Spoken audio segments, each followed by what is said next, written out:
What it do? I started it, okay? I'm here. What's up?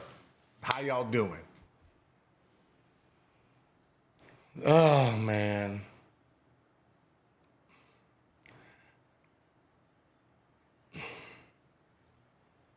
Good morning, y'all. Happy Saturday for everybody who's up. Y'all good? Hello, Miss Sunshine. Marcus, what's up? Gil's golf coach, what it do? Good morning.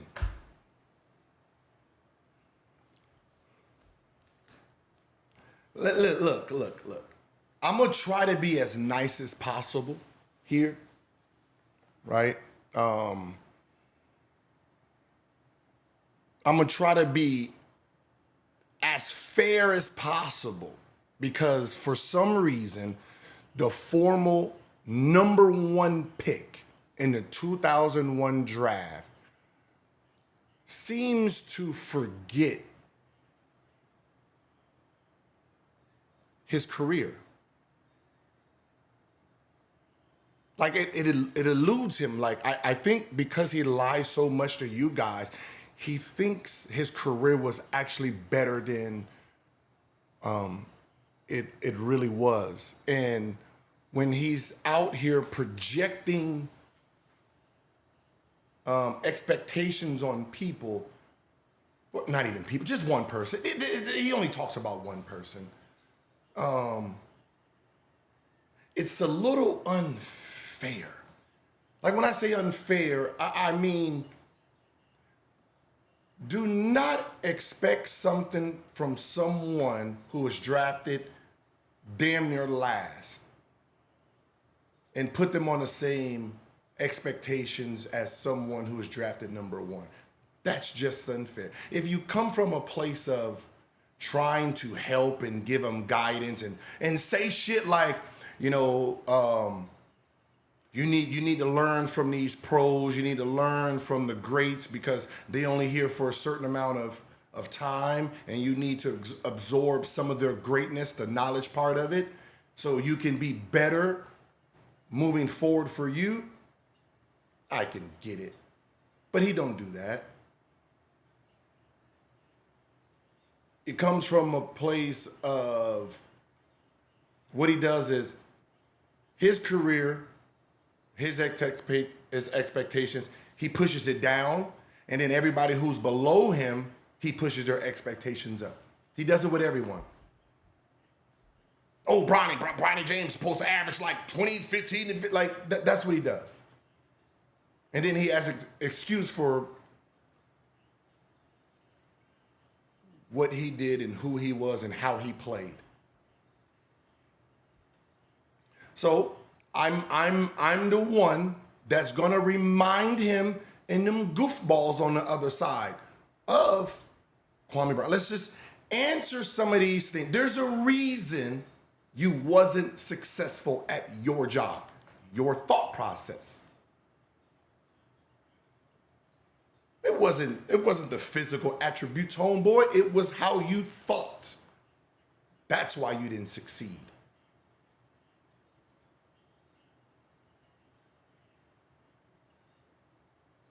Now it's weird that the stuff I say, you try to make it non and void. Remember, Kwame, I was more successful than you at the same job.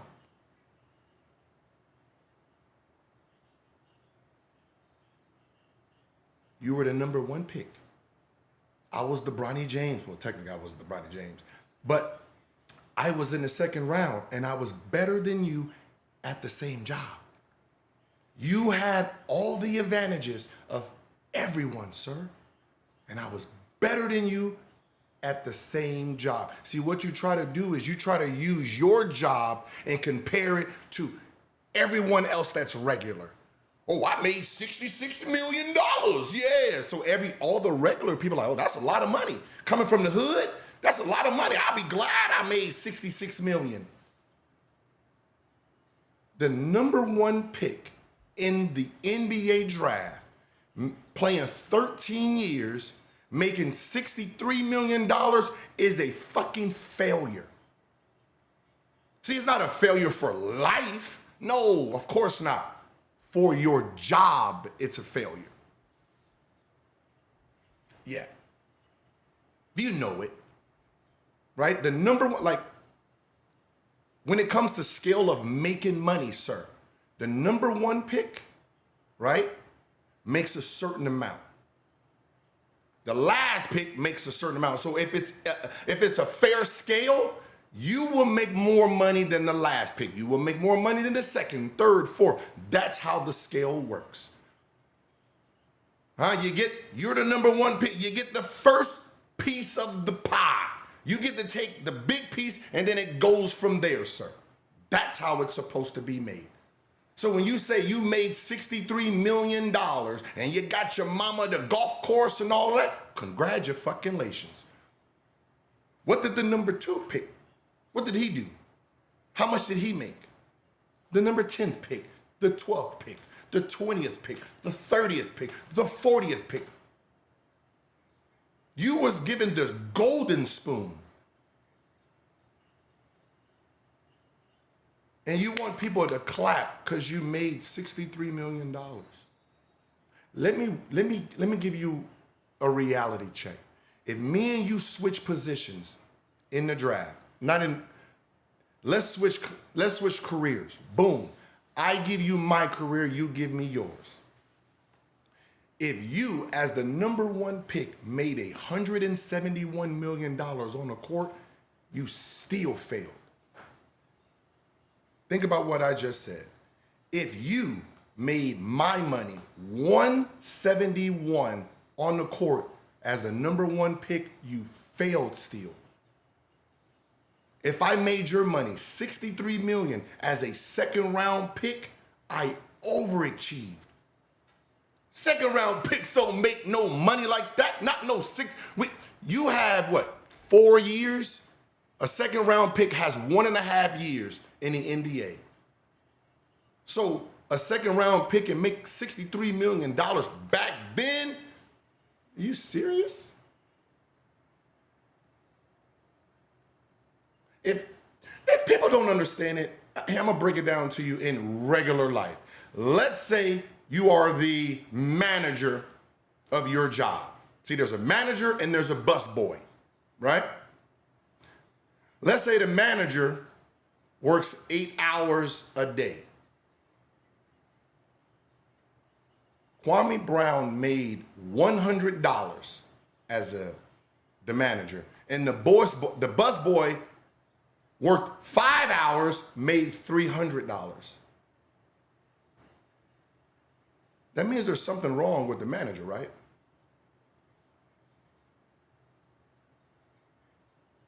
Now let's listen to how this brain works.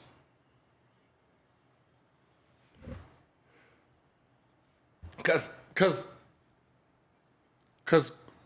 Kwame, unlike you, I was a second round pick, right? So this is my fucking expertise, not yours. My expertise. Not Kenyon's, he's the number one pick. My expertise. So let's listen to what old Kwame Brown, the bus, has to say about a 55th pick, which is still fucking crazy to me. I'm sorry, but it is crazy to me that the number one pick in the draft, first high school, first black, however you want to use it, is sitting here nitpicking at a 55th pick because he's famous.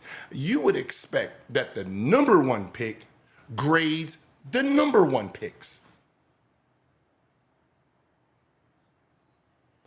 The reason he won't grade number one picks, because all of them did better, right? No, they fucking all did better. So he will be throwing fucking rocks at fucking steel at this point.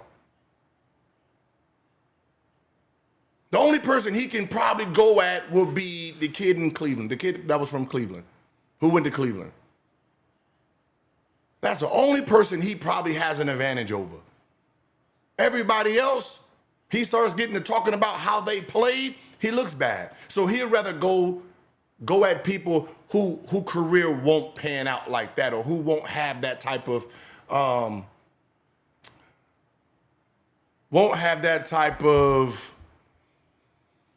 exposure early. Let's listen to this goofy. The 55th pick that got drafted, because it shows that he's better than the other players who didn't get drafted, is now going to learn from the player that's not the 55th, not the 56th, that's not picked at all. He's going to learn from that player. Boy, you can't make this shit up. He is about to learn from an undrafted player. So as much as they try to diminish this 55th pick thing, why wouldn't they have him go learn from the 17th pick? You got Anthony Davis on the team playing out of his mind. Why wouldn't that young man want to be around Anthony Davis? Like, nothing what he's saying right here makes any sense whatsoever.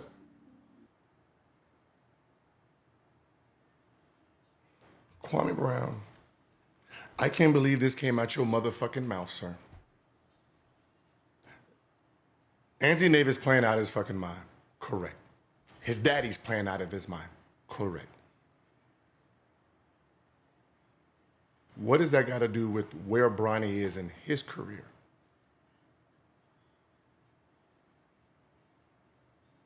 Okay. I'll say it a little different. Michael Jordan is the GOAT, right? Michael Jordan is the best player of all time, right, Kwame? What did you learn from him?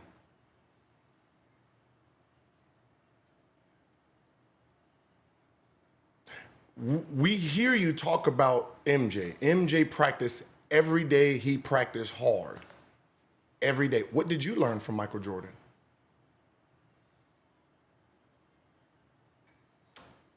You're in two different places in your career, right?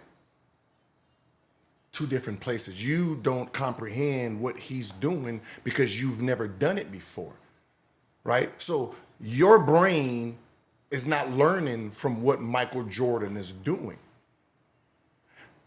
Where Bronny is and where AD is and where his father is are on two different planets of thought process.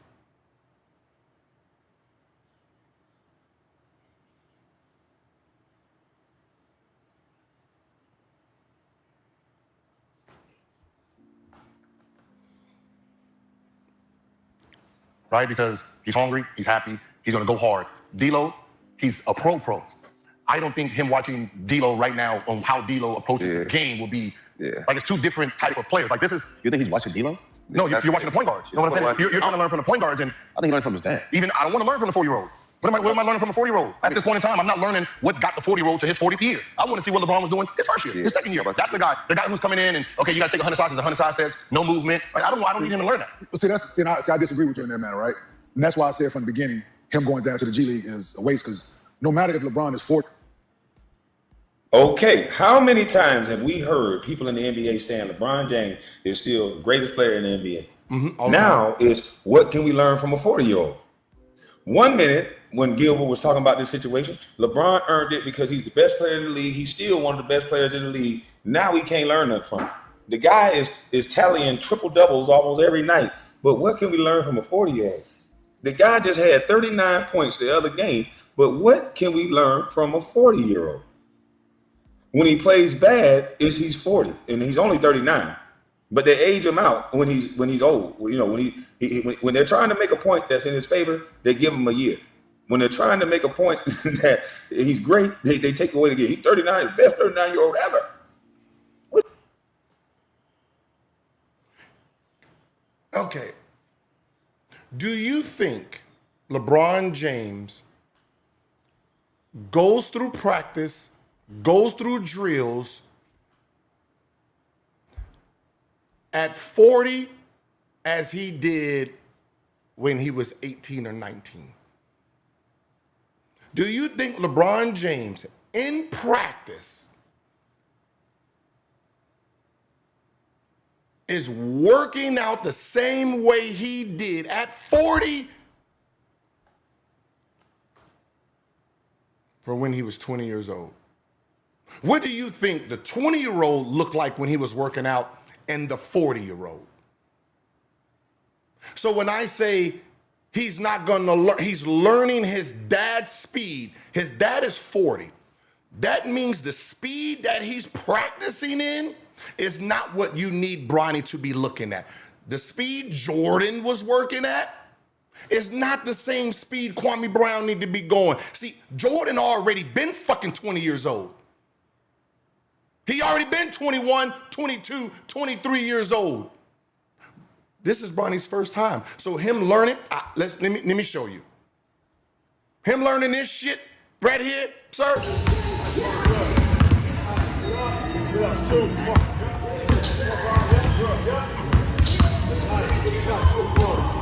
Get up on it. Right here. Good. 4, 3. Good. Good. Yep. Good.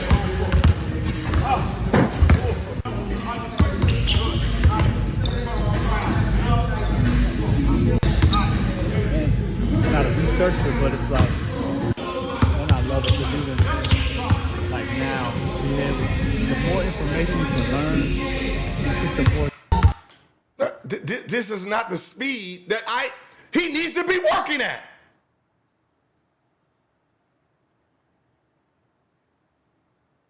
This is not the speed that he needs to be working at, sir.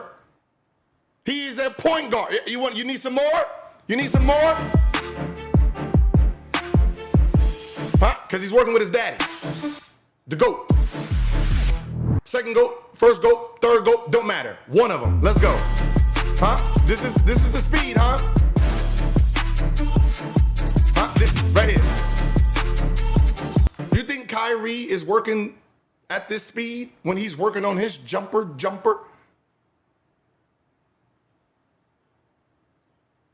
Do you think De'Aaron Fox is working at this speed?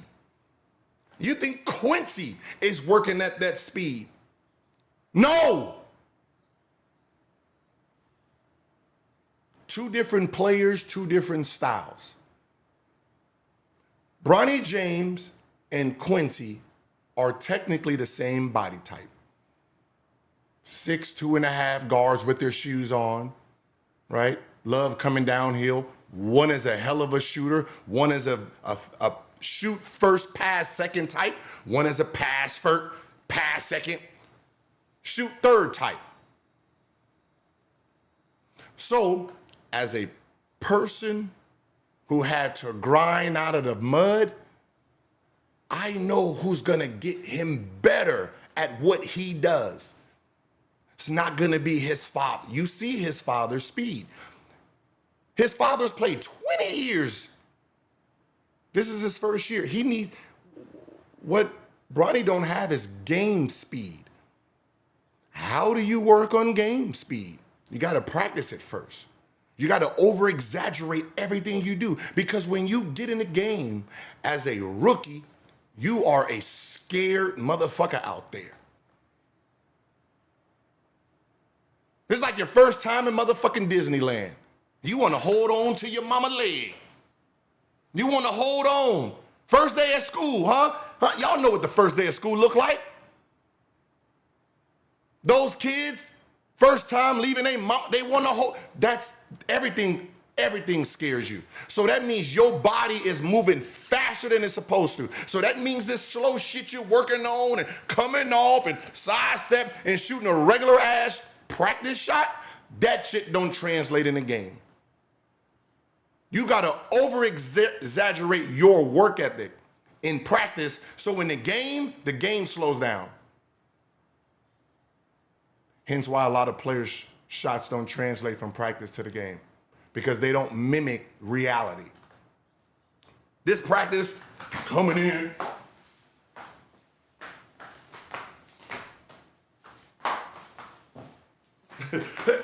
That's not reality, man. You're doing a whole bunch of nothing. Nothing, that's nothing. That wouldn't, I don't give a fuck if you take 1,000 of those. You get in the game and you sitting there running, chasing, running the break. Because you've never done it before in real life. That's why, sir.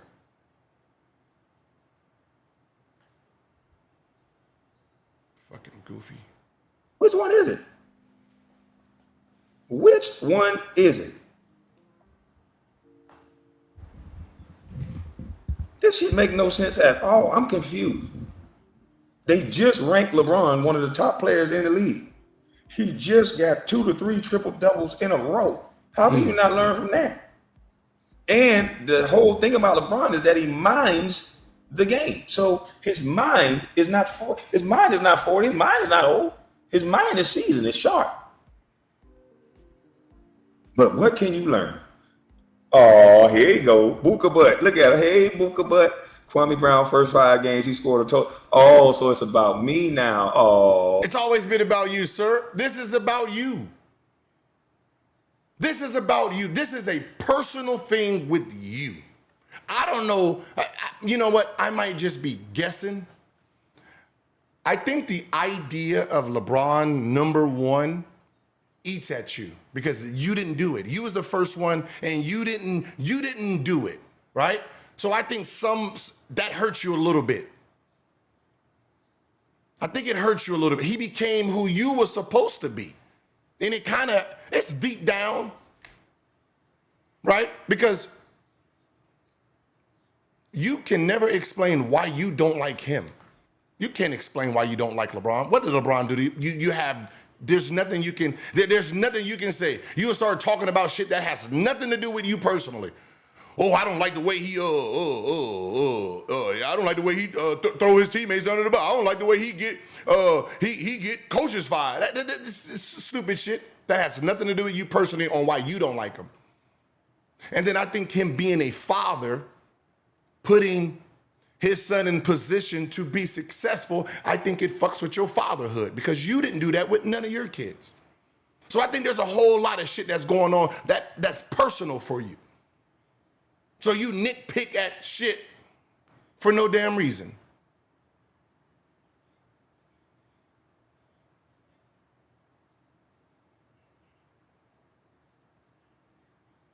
Kwame Brown, first 5 games, scored total 2 points. Yeah, you played your first game, scored 2 points, 3 rebounds, and then you didn't play the next 4 games. Bench. Yeah, that was you. Were you scared? Like that first game, was you scared? Was you nervous? Why'd you only score 2 points? Can you explain to us what was going through your mind when you got in the game for your first NBA game?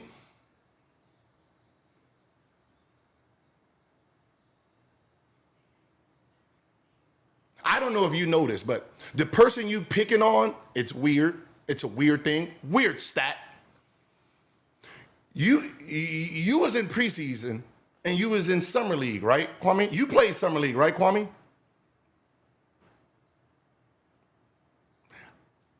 With less games, Bronny James scored more points than you in summer league. Preseason, Kwame. With less games, he had more points than you did. And his best game in summer league is more impressive than yours. Yours was the last game of the season. All the stars sat out on both sides. You scored 13 points. His 17 came with a Hall of Famer in it. Some starters and 4 starters. The only person that wasn't on the court was Stephen Curry.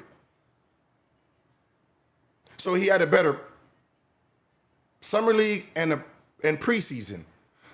So if he's not ready, then you wasn't ready, right? No one is saying he's ready and he should be playing. No one is fighting that. The problem is you're pretending that he should be. You're pretending that he's supposed to be good right now. That's the problem.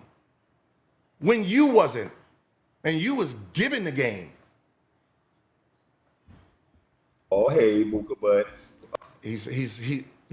Listen to his voice now. Then reality kicks in, then he gets angry. Oh, here you go. Buka Butt. Look at him. Hey, Buka Butt. Kwame Brown, first 5 games, he scored a total. Oh, so it's about me now. Oh, hey, Buka Butt. Oh, you come out because you know what you're saying. Don't make no goddamn sense. Hey, Buka Butt. I knew you'll come out. Hey.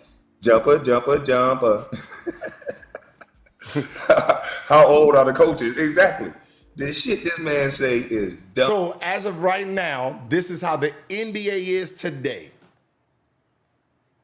They don't practice like we did back then. So it's not like the starters versus the bench players. That's not practice anymore. Now they have coaches that practice, right? So if you go to the Clippers, Dante Jones practices, right? He's the one that goes in and practice against the young guys, put them through drills and stuff like that and guard them. That's what they do with the coaching staff now. Those coaching staffs are active players, so the star players don't have to practice much. So imagine you trying to get ready for Jimmy Butler and you're going against Dante Jones every motherfucking day. I'm pretty sure you're going to get your ass whooped in real life. All they got to do is hear you talk, Gil. No wonder they got 5 other people around and got 4, 5 other people on the couch. Because you going to say the stupidest shit ever. You're just a... Yeah, he called me Buka Butt. I think that's what he calls his brother. Hot take guy, I told you. Uh-huh. You are a hot take guy. You're a hot take guy. And now, everything you just said right there in this super chat, people are going to be able to look this up. Kwame Brown, this was 4 days ago, right? You did this 4 days ago. People are going to be able to look this up. Gilbert Arenas is a legend that now this is all cap. Okay. He said Kwame Brown's first 5 games, he scored a total of 2 points and 3 rebounds and 3 blocks. Bronny's first 5 games, he scored a total of 4 points, 2 assists, and 1 steal. Talking like you was him and you was the number 1 pick. Gil, you know we can look this shit up, right? You dumb fuck. Oh. You know we can look this shit up, you dummy. Oh. You are a dummy. Ooh. They got you as a crash dummy, boy. They got you as a crash dummy, boy. First of all, there's a thing that Gilbert is not telling y'all. There's a thing that the reason why they're not trying to talk about how many minutes they played Bronny. There's a thing that agents use per 30 minutes a game. When an agent is doing a contract for an NBA player, let me let y'all in the inside of this NBA player world. When a player gets 30 minutes a game, they base your contract off the top guys on what they do at 30 minutes a game. That's why it's important to at least play 30 minutes a game. They gave Bronny 29 minutes, 30 minutes, and he gets 3-4 points. You're not going to find a game where Kwame Brown plays 30 minutes and get no motherfucking 2-3 points. You're not going to find no game like that.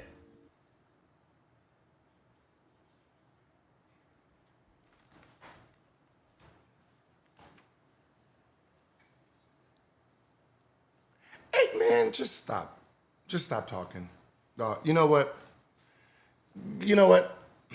Just go back. Just don't talk sports no more. Just go back to being a gossip. But just go back to being a gossip. It is per 36, you dumb fuck. Per 36, not per 30, per 36. Right? It's per 36 is what they evaluated off of. And you don't want to play 30 minutes. Because if you play 30 minutes, whatever your stats were, you only got 6 more minutes for them to add as an agent. You want to play about 12 to 15 minutes, right? You play 12 to 15 minutes, so when they do, if you played 36 minutes, this how much you will be averaging. That's how that works. You don't want to play 30 minutes. You want to play like 15 to 16 for that to kick in. So if you averaged 9 points in about 15 minutes, when they do per 36, you double it. Actually, you'll average about 20. Prime example.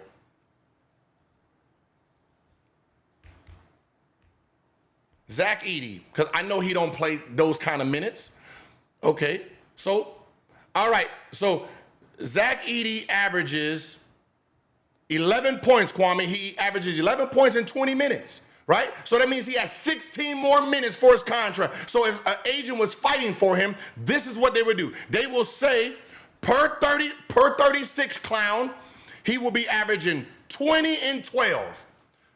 So his agent will be like, he's a 20 and 12 guy. And then they will, boom, help him on his contract. That's how that works, sir.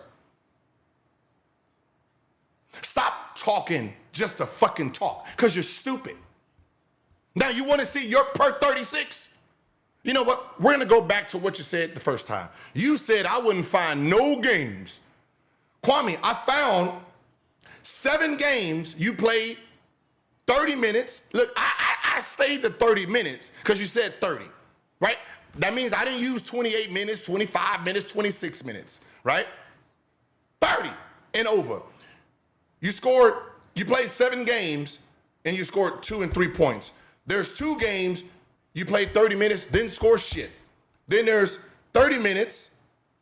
There's 6 games where you scored 4 and 5. Now this is only 30 and above. Now, all the motherfucking zeros where you played 25 minutes, 20 minutes and under 30, bitch, that's a lot. But I wanted to stick with what you said so you can't jump out of this. Oh, I said 30 minutes, ho. I didn't say 28. I didn't say fucking 28. Just so we can hear it again. What'd you say? 3-4 points. You're not going to find a game where Kwame Brown plays 30 minutes and get no motherfucking 2-3 points. You're not going to find no game like that. 7 games. 7. 7 games, sir.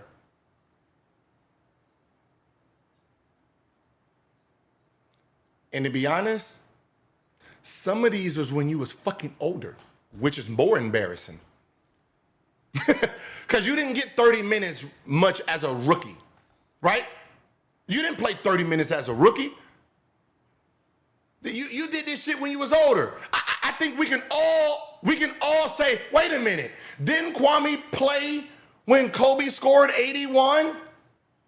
How many points did Kwame have? Kwame writes that he had 2, but he doesn't realize he did have 3 points.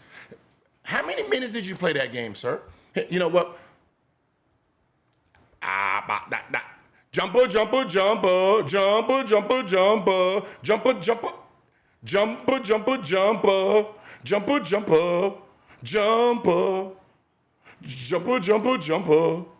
I can just go. I'm gonna just look for just 3, and then let me see. Just look for all the times he had 3 points. Oh, right here. 3. He played 32 minutes. Right here, sir. 32 minutes. You had 3 fucking points. Jumper, jumper, jumper. Jumper, jumper, jumper. The fuck are you talking about? Shut up. Just shut up. Stop pretending that you were something you wasn't. Now, this is what you scored in the NBA. Huh? Right here, this is you. This is your motherfucking career, sir. Now, let's go per 36. Since I would have been this if I played per 36. I'm giving you 6 more minutes because you thought it was per 30. It's fucking stupid. Oh, shit. You would have averaged 11, 12, 13, 11. This is per 36. So if they gave your ass 36 minutes, this would have been your fucking career. Trash.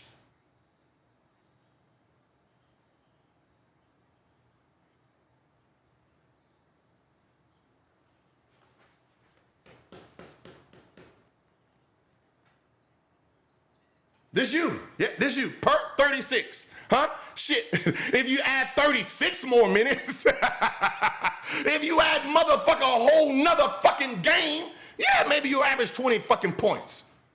You'll be who you think you were.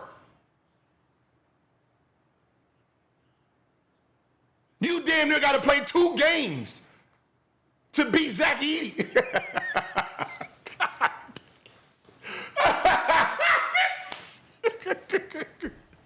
What?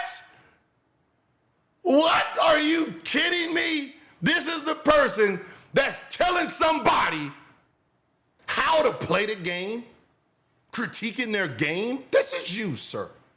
Grown-ass man.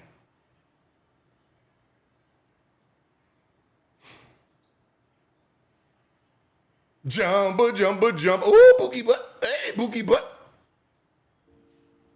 I'm going to get it off the rim. I'm going to get it off the fast break. I'm going to get it off the something.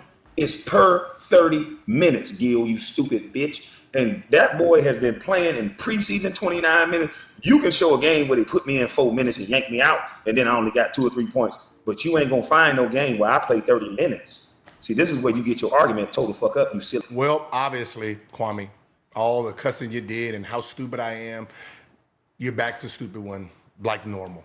Now, the stupid crown don't stay on for long, sir. It stays long for your audience because they're dumb too. But just the rest of us regular people, it just here, have it back. I don't need your fucking crown. Gilly. Find the game where I play 30 minutes and I got Bronny James' number, you clown.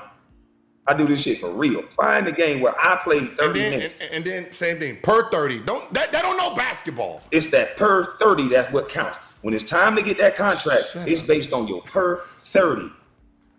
What do you do per 30 minutes? Because they know if a coach yo-yo you out of there 7, 8 minutes, when an agent say, okay, my guy played 15 minutes, he has 7. Now, as bad as Bronny's playing, right? Right? No real minutes. Let's check to see what his per 30 is. So Bronny James per 36, he will average 9. And the games he's played in so far, 2 minutes, 1 minute, 5 minutes, 0 minutes, 5 minutes. He's played a total so far in his NBA career, 13 whole minutes. And his plus 36 is 9. Same as yours. I mean, you got 9 points. I mean, you got 1 more point higher. 1 more point higher. Jumper, jumper, jumper. 10 points, 4 rebounds. But if he would have played 30 minutes, you'd have doubled that. He would have had probably 14 points and goddamn 6 rebounds. So they're going to go off per 30. Gil don't even know shit about basketball. That's why he don't talk basketball. He talk his emotions, his feelings, and his dumb shit. So let's hear more. That man had 2 points in 30 minutes. You're never going to find a game where Kwame Brown has 2 points in 30 minutes because everything is based off per. The fact that he said this multiple times that you won't find a game and it's per 30 is just nasty work itself too. 30. Now go on Gil's Arena. Now I'm trying to figure out, is he talking about himself? Because didn't Bronny have like 6? Bronny had 6, Kwame, right? So even what you're saying, Bronny don't even qualify for. I didn't even know I can go to 6 points. If I knew I can go to 6 points, god damn it, what? Kwame Brown, I didn't know I can go to 6. Bronny James had 6 points. That's a whole nother fucking conversation, sir. Jumper, jumper, jumper. This was 2 to 3, but this was under fucking 5. I didn't know 6. We're talking a whole nother level of play. See, this is what you do. You minimize. You know it's 6 points. Just use 6. Don't say he had 30-something minutes and 2 points. Say exactly what he had.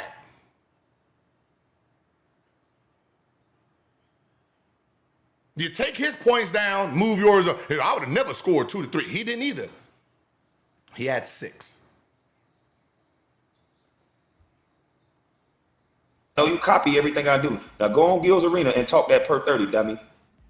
Or do you even know anything about the per 30, you dummy? I have no fucking idea, nothing about per 30. I don't know nothing about no fucking per 30. I can tell you this. I can tell you that for damn sure. Don't know nothing about no per 30. You know what? I never checked my per 30 my rookie year. Let me see. Because, because I don't think I played 30. I don't know. Okay, per 30. Per 30. Ooh, jumper. Woo! Hey, what? Come, look at your boy. 16 points a game. You jealous of me? You jealous of? Don't be jealous, Kwame. Jumper. Look at that, Kwame Brown. Woo! Nigga, my rookie stats is better than your whole career.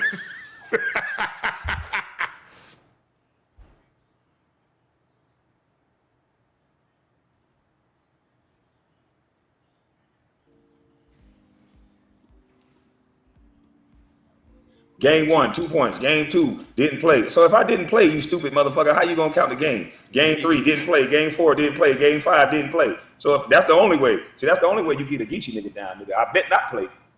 Now go find the per 30. Go find the 30 and 2, you dummy. Go find the 30 and 2. He could listen, the way he's trying to make it about me is proving my point.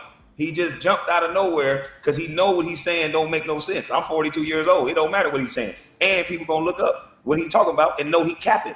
This nigga whole show is a cap show. 4 days ago and you still ain't find up your stats because I'm pretty sure when you looked at it, you're like, oh shit, I was terrible. Just because you said to your fans, don't make it actually true in real life, sir. Right now, so far, you sound like a complete idiot. You don't know what you're talking about. You don't even know this shit you spew out there. Per 30. They need to give y'all niggas some cap guns, nigga. Y'all some clutch sports ass nigga. Especially you, nigga. You a clutch sports flunky. Give you a cap gun, nigga, because you all cap. You want this young man to learn from an undrafted player. You said something so stupid. The NBA said Quincy Oliveri wasn't good enough to be drafted, and Bronny James was. And you want him to learn from a player that the league said wasn't good enough to get the right of get the title of being drafted in this league. So instead of you saying he should learn from motherfucking Dalton Connect, which is the 17th pick, you want him to learn from the guy the league said wasn't good enough? You are a fucking idiot. I need him to learn from Connect. What position does Connect play? Okay, now since I've been here before, Kwame, what's funny is we're kind of in the same situation. You got a Hall of Famer, the GOAT on your team, right? And we seen what you became, right? I didn't have none of those players on my team. I had a person by the name of, hold on, let's go, Mark Jackson. Mark Jackson. Everybody's done heard me give him credit for helping me start my career, right? I had Larry Hughes, I had Bobby Sura, and I had the great defensive player, Mookie Blaylock, as the guards on my team. You would think that they're teaching me how to play the game. See, Kwame, what you're not telling these people is, I'm pretty sure they would know. You play 4 games in 5 nights. You think these guys are practicing, right? So who you think I'm going against in practice? You think I'm going against Mookie Blaylock in practice?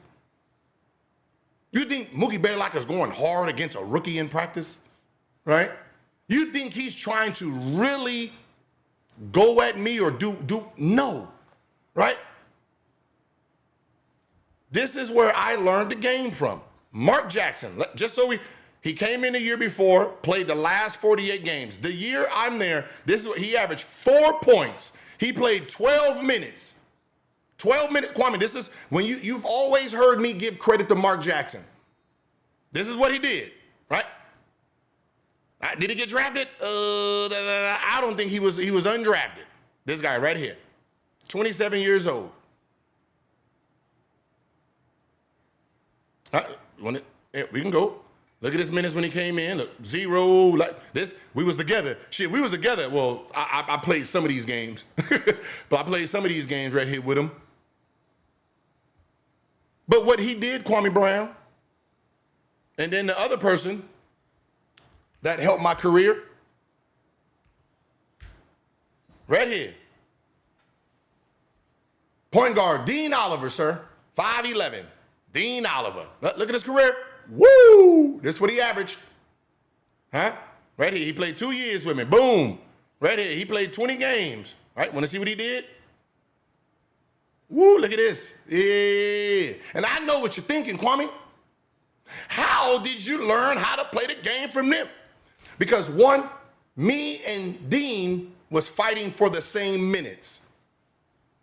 Right? Kwame Brown. Let me give you a look. Me and Dean, we fighting for the same minutes. So when we match up, what you think that look like, sir? What do you think he was Mookie Bela? Watch y'all rule. No, he was coming at me 100 miles an hour every day. Drill work. He's trying to embarrass me every day. Ones every day. He pushed me every fucking day because he wanted my spot. I didn't even have a spot. I was drafted, right? I was just drafted second round, but he wanted minutes. So he came at me every fucking day. No days off. He's at practice early. I gotta come early. He stayed an hour. I gotta stay 2 hours. He became my competition. You think Larry Hughes and them stayed after? You think they was in the weight room with the rookies? No. Mark Jackson picked me up every day, fucking 5:30, 6 a.m. I had to run 1v1s with him. I had to go on a shooting machine. We had to play 1v1 half court, 1v1 full court, one dribble. That's how I learned how to play. Watching film, him teaching me to pick and roll. Not Larry Hughes, not Mookie Blaylock, the big man. This is how I set it. This is how I roll. This is how the big man roll. This is how the big man pops. A dude who's not playing.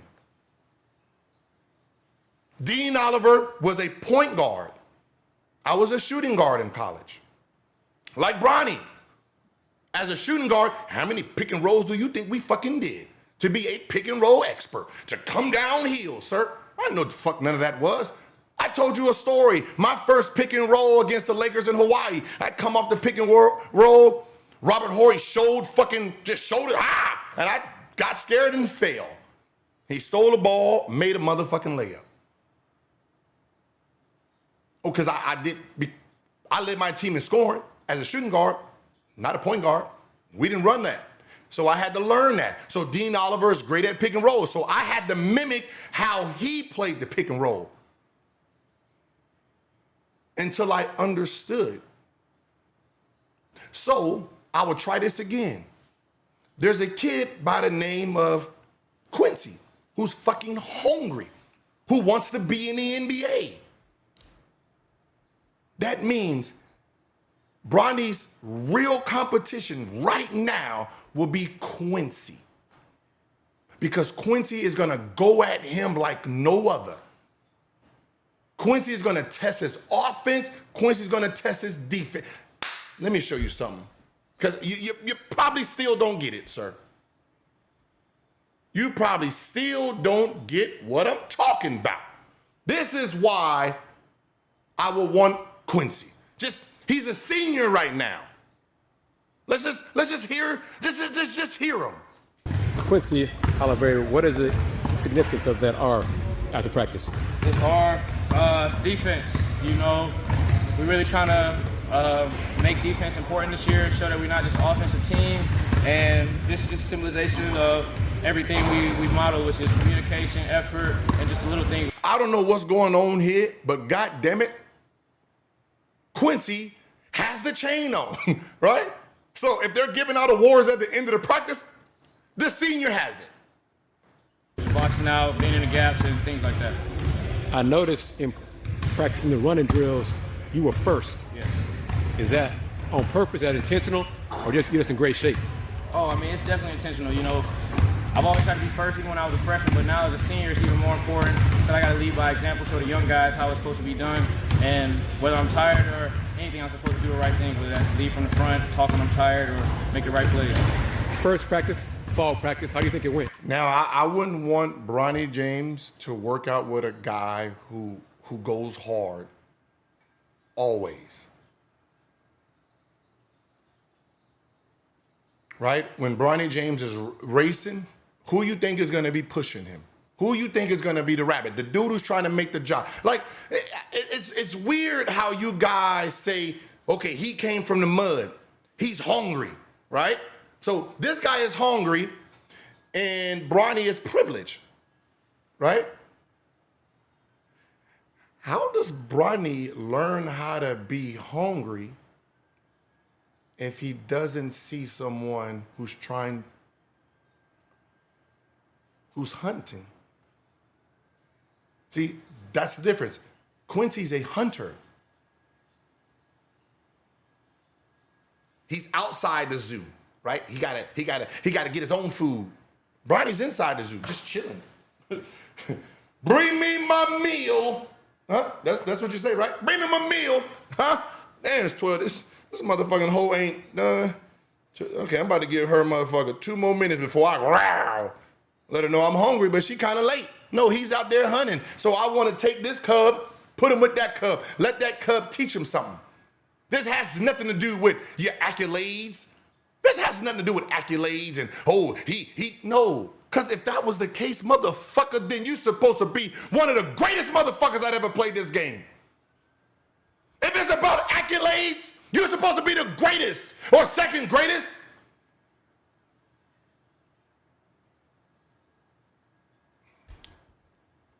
I guess you don't get what I'm saying, huh, Kwame?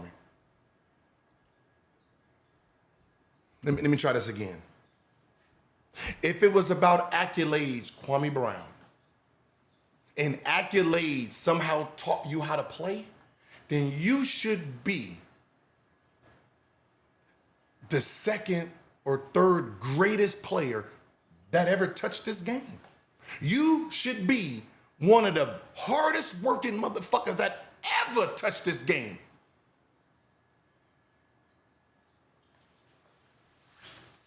Is it comprehended? Right? Accolades? Huh? Who the fuck did you play with, sir? You played with Michael motherfucking Jordan, Jeffrey Jordan, Air Jordan, his airness. You played with him. You watched him every day as a 38, 39, 40-year-old man work out every motherfucking day, and that didn't transfer to you. You watched him after games take motherfucking, they called it black goo out his knee. They said he had black goo in his knee. And he played all 82 games.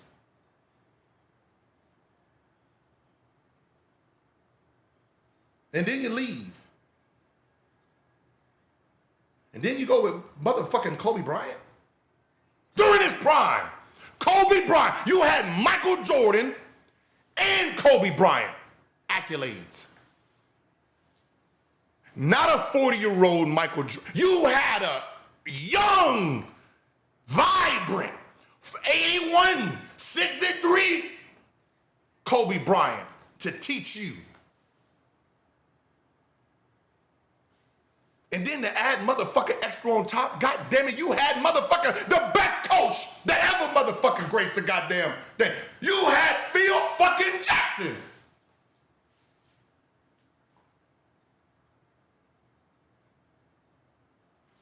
Michael Jordan. And he worked hard. Kobe Bryant, a fucking psychopath. And Phil fucking Jackson teaching you how to play the game, and you didn't learn shit. You didn't learn a motherfucking thing. So obviously what you're trying to project now didn't translate to you. You expect him to learn something from greats. But you had 3 greats. Shit, you played with Allen Iverson too.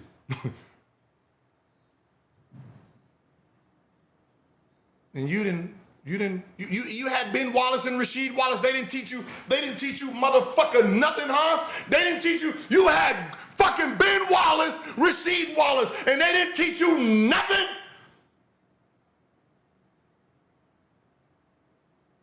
When Steven say you can't remember a post move, no go-to move, you have number 1 and 2 players of all time that did that for a living. Fade away? You didn't learn to fucking fade away? What? You gotta be kidding me, man. This is embarrassing. Now I'm mad. I was fake mad before, now I'm real mad. You had these two motherfuckers. You had this shit. You had all this shit right here. You had the real one and the mimic one, and you couldn't mimic the mimic one? What? God damn! You telling me Michael Jordan walked this, Kobe Bryant said, fuck it, I'm gonna walk it too. What the fuck were you doing? Jumper, jumper, jumper, jump. Like, how the fuck? Just walk straight. The example is right in front of your motherfucking face. Just follow. Just follow the great. No, your stupid drunk ass wanna go all the way to fuck somewhere else. That's embarrassing. He couldn't mimic the mimic.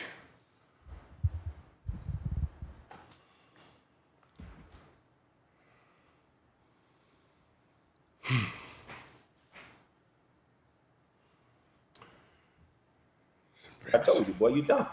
Don't fall for it. He trying to make it about you. Ask Gilly why he think it's only effort when Bronny can't even operate a pick and roll. He know that boy can't operate a pick and roll. He just heard it. Silly Gilly got triggered by Kwame Brown. Yeah, he got triggered. This nigga triggered because he know I'm telling the truth. Nigga, you done pulled your skirt up. Nigga, all these people see your ass. Pulled your skirt up. Kwame comparing himself to a second round pick. No, that's what Gilbert just did. Sorry about that, Mike. We got the first one right here. The first super chat right here. Kwame Brown, first 5 games. So, Mike, you all cap, baby boy. You know what I'm saying? Go put your face in the corner.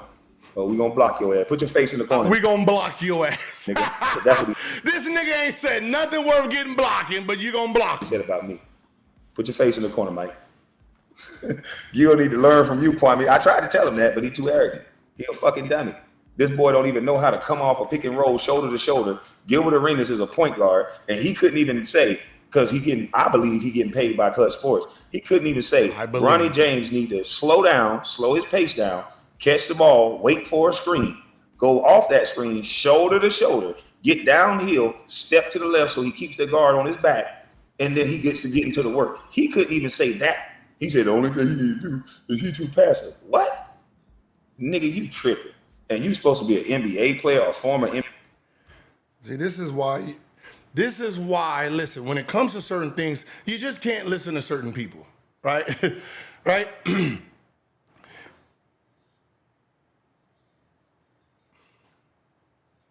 You show film, I'm gonna wait for the film. NBA player, and this is the advice you give it?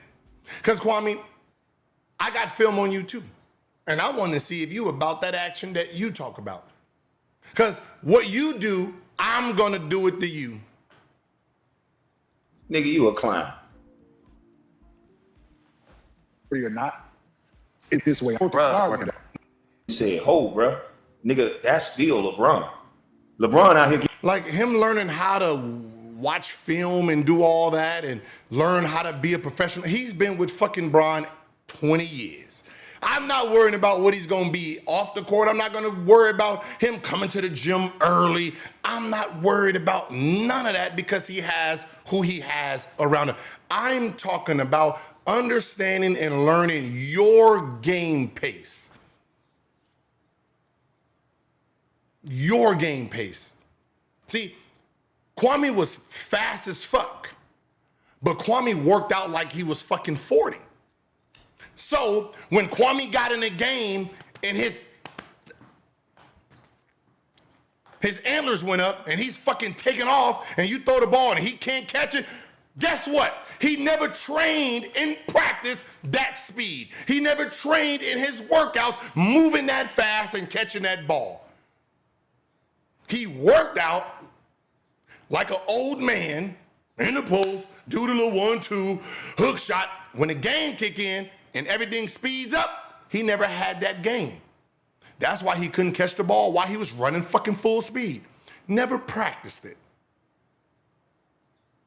Just in case you wanted to know why shit didn't translate in the game. Because you wasn't practicing how you were playing. See, if you're running 100 miles an hour in the game, but you practicing at 60 miles an hour, and you're catching it, I can catch that, keep throw the lob up, dude.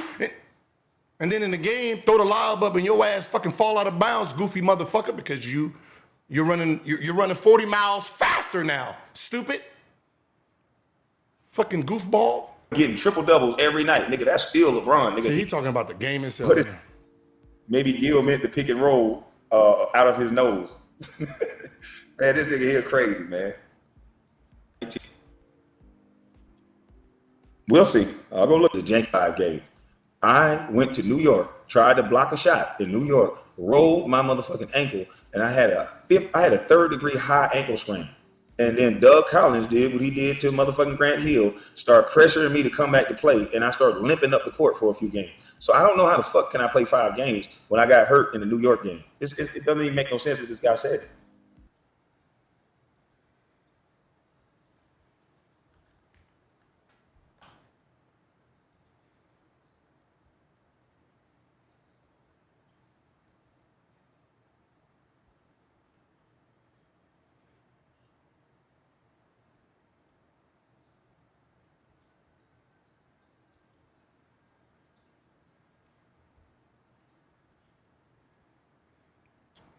We had okay, Why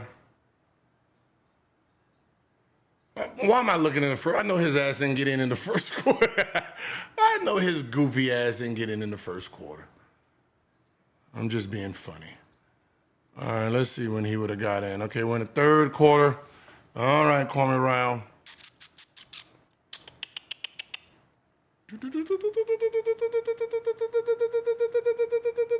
Where the fuck is? Okay, 4th quarter. Okay, maybe he come in right now. All right. Okay, Kwame Brown layup. Okay, missed his free throw. Typical. Turnover by Kwame Brown. Oh man, I wish I can see this game.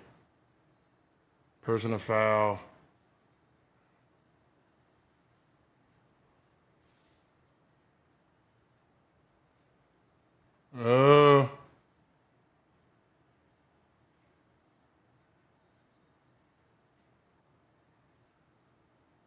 I don't know, Kwame. You say you got hurt. You just got subbed out. 5. I mean, the game is close. They got to get you out of there. So I don't know where you would have twisted your ankle at. The score right here, 70, 79, 77. I don't see it, big fella. But we believe you. All right? He's a dummy. Gil, you up late, brother. No, he on the West Coast time. His agent kept getting me signed. That's why Gilbert Arenas' agent wanted to sign me. There you go. Kwame, over 30 minutes, has similar numbers to Kevin Garnett. Look it up. 30 minutes. Like, I don't know. like, are you fucking stupid? What Google do you Google? Because I'm sorry. But you motherfuckers, y'all be hyping this man, y'all lie right to his face, and he accepts the lie because he's lying. The fuck are y'all talking about? Ain't no motherfucking year where Kwame Brown averaged the same motherfucking numbers per 36 as motherfucking Kevin Garnett. Just lying. That's why Gilbert Arenas' agent flew to Utah and met me. I wish I still had that fucking phone. lying for no reason. You know what? I'm gonna reach out to R and tell him. I think he with the Detroit Pistons. I'm gonna reach out to R and tell him. Where's you gonna reach out and tell him? We wanted you? The fuck does that got to do with your actual game, sir? And see if he can cut his dump cap. Each time you're not completely. Going, his pops was hauling ass. His be low. And that's another good point. Too old to practice. Rookie. Okay? We hear how stupid you sound, bro.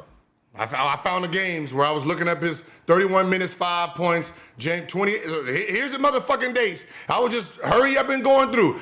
Look, this is only 2004. I didn't even get to the Laker years. 28 minutes, 0 points, right? I told y'all. I said, I didn't know I can look up 28 minutes. 27 minutes, 2 points. See, I didn't even know. I didn't even know I can look that up here.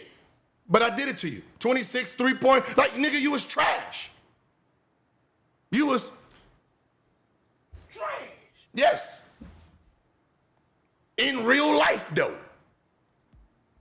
We hear how stupid you sound, and I'm glad. Matter of fact, let me screenshot this. Yeah, screenshot it.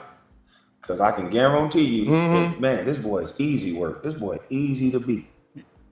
Hey, man, how long ago did you screenshot Anytime I didn't have a lot of points, when they yo-yoed my minutes, when I'm coming back from injury. Niggas just say anything. And man. I'm going to show you, stupid dummy, those dates that you talking about. We're going to find the games together and make sure you find the games, okay? I got a few of those games you're talking about, but make sure we find the games together. All right? Now, it's been 4 days. You did about 9 motherfucking lives. Did you show any of this? No, of course not. Because it's reality. You don't show reality. I got you. Sports arena. You got 60-year-old girl comebacks, fam. Them dudes practice. Couple of games. It's the Quincy. As a young kid, He's on the team with D-Lo, who was in shoulder camp, and where you. This is cut. Make sure you capitalize off this shit. Get you and all your kids to 75 great in Anthony Davis. This is when you have a one-ply toilet paper mind. This is when you have a one-ply toilet paper mind. He act as if Bronny is only on the team with his father, and he keeps bringing up his father's age. Mind you, he's on the team with Dalton Connect. He's on the team with Reeves, Austin Reeves. He's on the team with D-Lo, who was an all-star at one point.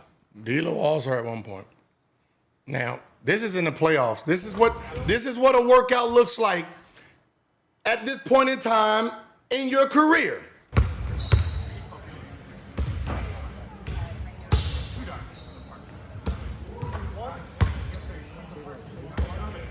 This is game 3. This is in the playoff. This is playoff workout. Oh yeah, yep.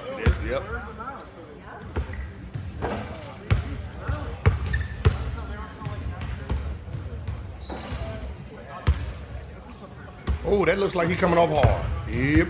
Look at that. Yeah. And this is and look at the trainers. These are the guys that's guarding him during this slow ass workout. Huh? This is who's guarding him, sir. And then you got these 3 niggas down here. I don't know what they doing. Ooh, okay, pick and roll. Okay, let me come follow. Oh man, woo! Let me let a 5'5" guy try to block my shot. Do we need to keep going?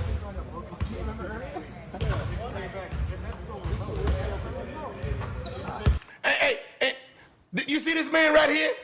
He looks all of 6'2", huh? This ain't Giannis. This ain't Anthony Davis. This ain't Jokic. This motherfucker says against Jokic and the Nuggets. This is the big man that he's supposed to be getting his shot off. I'm pretty sure he can get his shot off every fucking time against him.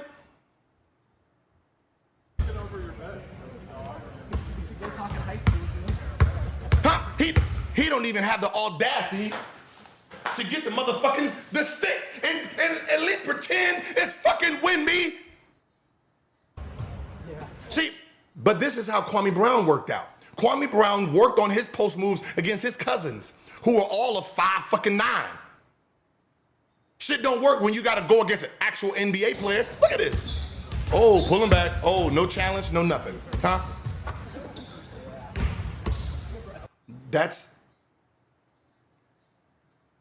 So when I say something, Kwame, I have the evidence of it. This is how they work out now.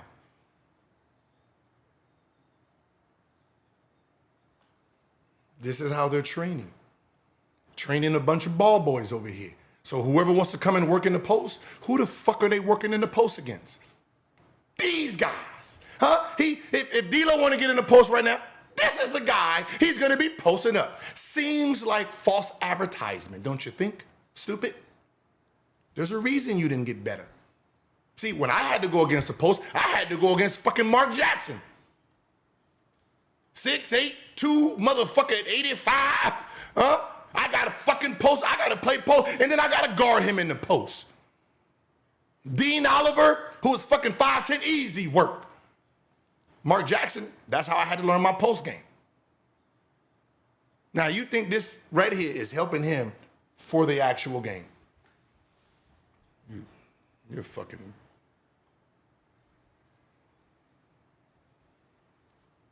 Now, let's get to some of this.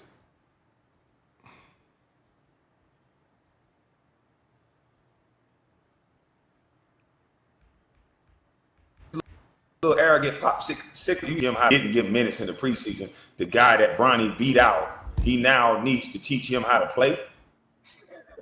What kind of arrogant shit is that? Now you this kid took my job. Now I'm supposed to teach this little arrogant pop sickle stick eating motherfucker how to play the game after he just took my job. Come on, get on. How does that make sense? All right. The NBA don't practice no more. Now this nigga still think he in the NBA. How do you know what the NBA do? You go to the NBA locker room. You go to the NBA locker room. When the last time you been in the NBA? Hey, bitch, don't you have the narrative of saying that I'm getting paid by Clutch? Well, if I'm getting paid by Clutch, wouldn't I know that they don't practice no more? Huh? Wouldn't I know they don't practice no more, ho? I get paid by them, so I would know they don't practice no more.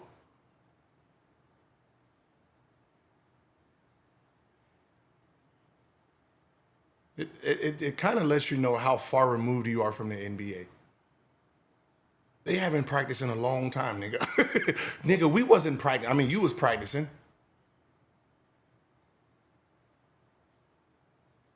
Huh? Won't you just tell? How much did Allen Iverson practice when he was with you? Kobe, how often did Kobe practice when he was with you? Didn't he just sub somebody in and say, do me? It started a long time ago. Show us footage of you at an NBA practice, and then we'll believe you. Right now, you're the new Stephen A, nigga. You a lying, cap-ass nigga that's here to defend yourself. And them super chats, we know you just doing that for show because you always fight to get them back. So everything... I always fight to get them back. You have everything. I'm going to do what you do. You got proof of that? Is there anything on your bill that says I rejected any of my super chats? No. Just accept my fucking money and shut the fuck up. How about that? Thing about you is... Yeah. Now, let's prove him wrong about Bronny James being such... the only thing wrong is that his effort. Look at Bronny. Look how quick he passed this goddamn ball. Like, look at this. He playing hot potato. Watch this. The guy ain't even ready to receive the ball. The guy's coming out. Bronny barely takes a step. The ball almost got stolen because Bronny don't want nothing to do with the goddamn basketball. And the only thing wrong is that he's not aggressive. Do you know what aggressive means? Obviously, you don't, because you wasn't fucking aggressive. All right, aggressive, right? The foundation of everything that you're about to say starts with aggression. If he was aggressive to score, then he wouldn't be looking to pass the ball. Stupid. Do you understand that concept? If he thinks about scoring first, he wouldn't be thinking about passing. So when he came off this goddamn... When he came off this... He playing hot potato. Watch this. The guy ain't even ready to receive the ball. The guy... He would have stopped behind this. He coming out. You went under. Bronny. You went under. You would have stopped right behind it. He goes under. You would have dribbled back this way for a jumper. if he was thinking about scoring, if he was aggressive. That's what that means. See, he's not aggressive. He's not thinking about scoring. He's thinking about passing the ball. See, sometimes you might want to listen to understand, then listen to just talk. Barely takes a step. The ball almost got stolen because Bronny don't want nothing to do with the goddamn basketball. And the only thing wrong is that he's not aggressive. He looked downright scared. Yes. Yes. Scared. They're scared. Like no one's telling you you're wrong in the things that you want to be right about. He's scared. He's in Cleveland, in the same place he was born, in the same place he watched a lot of his games at. Of course he's scared.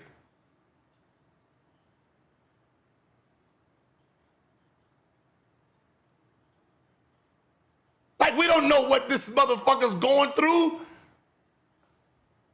I know one thing, he don't want to make a mistake. Get that motherfucking shit out of my hand. I don't want to dribble the ball up the court. When you're not secure with your skill level, yes, it's hot potato time. I just want to only shoot shots that are wide open. I don't want to try to create a shot. If they picking me up full court, God damn it, I don't want to dribble. I'd be damned if I get ripped. No, you take it. I just stand in the fucking corner somewhere. That's the mindset of playing 2-3 minutes coming in type of game right now. Spacing is horrible. He doesn't know spacing. He's finally starting to go for the offensive rebound.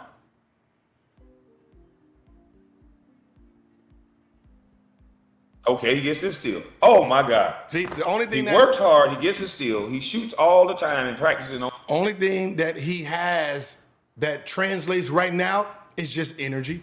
Energy, that's it. That's all he has going for him right now is energy, picking up full court, running like chicken with his head cut off. On Instagram. Watch what he does in the game. Bronny is a practice player. This is a shot.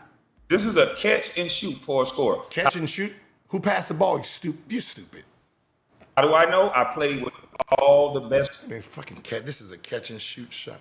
Scores, even dummy Gilbert Arenas. If this Allen Iverson, this is a shot. If this is Richard Hamilton, this is a shot. If this is listen to who he's using as examples for him. If this is Allen Iverson, if this is Rip Hamilton. How about another fucking second round pick at fucking 50 something? What would they have done? Huh? What does Cam Reddish, how does Cam Reddish play? Let me look at fucking Cam Reddish's game, you know. Because Cam Reddish was that dude. He was that dude in the NBA, in high school. Cam Reddish played 19 minutes, took 3 shots. And he's in year, what year is this? 4 or 5? He just got in the game. I don't think he wants this as his first shot. If this is Tayshaun Prince, this is a shot. If this is Michael Jordan, this is a shot. If this is Kobe Bryant, this is a shot. If this was Kwame Brown, this is a pass. He says all Bronny's problem is that he doesn't hustle. Who said the that? The guy looks scared. Wait, what? He doesn't hustle. All Bronny's problem is that he doesn't hustle. See, he just made that up. I said he's not aggressive. He changed what I said to hustle. Problem is that he doesn't hustle. The guy looks scared.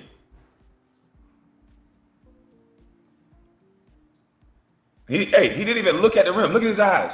He does not look at the rim. This is LeBron James' son not looking at the rim. Look at him. He doesn't even look at the rim.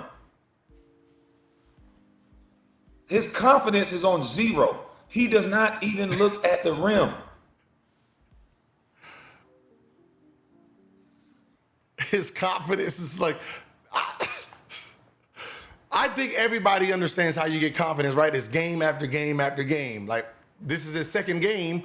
He ain't scored yet. I'm pretty sure his confidence is on 0. The fuck do you, like, what are you thinking? Where would he get confidence from? This is the fucking NBA.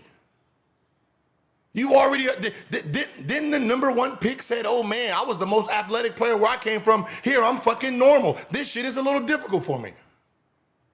Didn't he say that? Hey, don't worry, Odom Speaks. We're gonna tear that dumb shit you talk about up later. And Odom Speaks, you're way more correct than what Gil. He said the same thing I said, Kwame.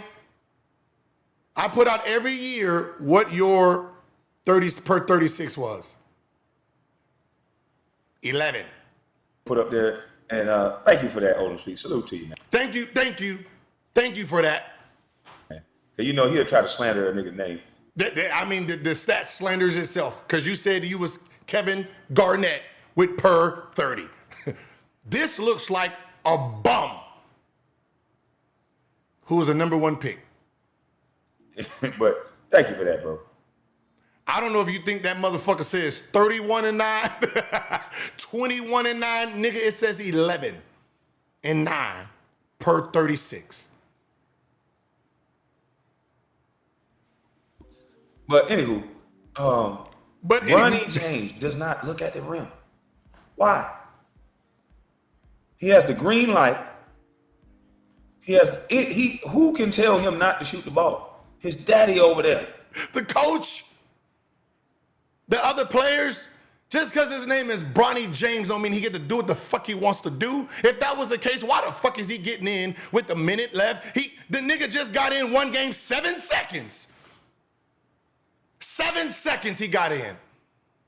He can't do it. He has to earn his stripes like everybody else. Yes, he got an advantage of his daddy being who his daddy was to get on a team, but he has to earn the respect from everybody else to get playing time, to get the fucking ball. See, that was your problem. You thought being the number 1 pick, you was granted everything. No, sir. You have to earn it after that. They let you in the motherfucking door, but you got to earn the stripes. So no, he can't just get in and have the green light and chuck all the motherfucking shots, sir. That's not how it works. Who can tell him not to shoot the ball? His coach is in his daddy's pocket. Who can say something to this guy? But he doesn't even look at the fucking rim? And you want me to take him serious as an NBA player? He will not look at the rim. This is not a center. This is a guard. This is not, I'm going to say this slow. Bronny James does not play center. This is a guard. He got to steal and won't look at the rim on the baseline, roughly 10 feet, 12 feet from the basket. He doesn't even look at the rim. But Gilbert Arenas said his only problem is he's not aggressive. That's his only problem. Because this definitely ain't aggressive. The rebound, the steal was aggressive. Look at Doc. Look at this. Now I'm gonna show you. Square this guy. Look at. What the hell am I looking at? What is going on? So he catches the ball. Instead of holding the ball, there's no screen here. So Gil, you said he has no issue. Okay, here's the first issue. Catch the ball. Wait for the screen, Gil. You said he had no issues. He's not waiting for the screen at all. He's moving already. Big can't set a pick, so he slips. So now what does he do? He's going 9,000 miles an hour. So Gil, another thing that's the problem. He can slow down. Oh, here he go. He's steady talking about me. Oh, look at him. Gil, well, check this out. You don't want to talk to this boy how to mind the game. Why is he not waiting? I taught him how to mind the game. I trained him 2 weeks in 8th grade. 8th grade, sir. Not his whole 8th grade. When they came from Ohio here, sir. waiting on the pick and roll. How does he have a dad that's so great and he don't know? Catch the ball, don't move. He's already ready to go. He's already moving. He's nervous. He's already moving. No pick. He could have got a travel there. Ball goes out of bounds. Now, mind you guys, this is garbage minutes. This is a free fall. Bronny's supposed to be shooting the ball every time he touches it. His dad is LeBron. He's only out there to get good minutes and quality minutes. So he should be shooting the ball every time he look at the fucking ball. If he don't got it in his hands, he should be thinking about shooting. But watch what Bronny do all game. Look at Dalton Connect. He ain't looking at the motherfucker shoot. But you don't want him to learn from that, Gil? You don't want him to learn from this nigga? Bam!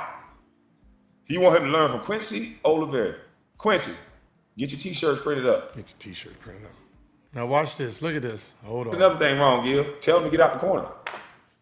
Gil to hide in the corner. Look at him. Bronny James in the corner. They taught this corner. Just don't do nothing stupid. Go to the guard. Let's see if he's pushing it with pace. Look no, at this. Listen to this. He's not pushing it with pace. He's tipping like always. Gil, this is a problem. He's tipping. Push the ball with pace. He rejects the screen. For what? I don't know. And then he pulls up this dumbass shot, but he makes it. Rejects the screen. The problem. He's tipping. Push the ball with pace. He rejects the screen. For what? I don't know. For what? I don't know. Okay, Kwame Brown, this is why you're stupid, man. You just asked, he rejected it, and you do not know why. The point guard. Let's see if he's pushing it. Okay, because the guard right here jumped the screen and pushed it down, which means he couldn't go over the screen because they pushed it down, sir. Do you know what down is? You played, right? That's the reason he rejected the screen. Let's see. He's the point guard. Let's see if he's pushing it with pace. No, he's not pushing it with pace. He's tipping like always. Gil, this is a problem. He's tipping. Tipping like always. This is second game. Push the ball with pace. He rejects the screen. For what? I don't know. And then he pulls up this dumbass shot, but he makes it.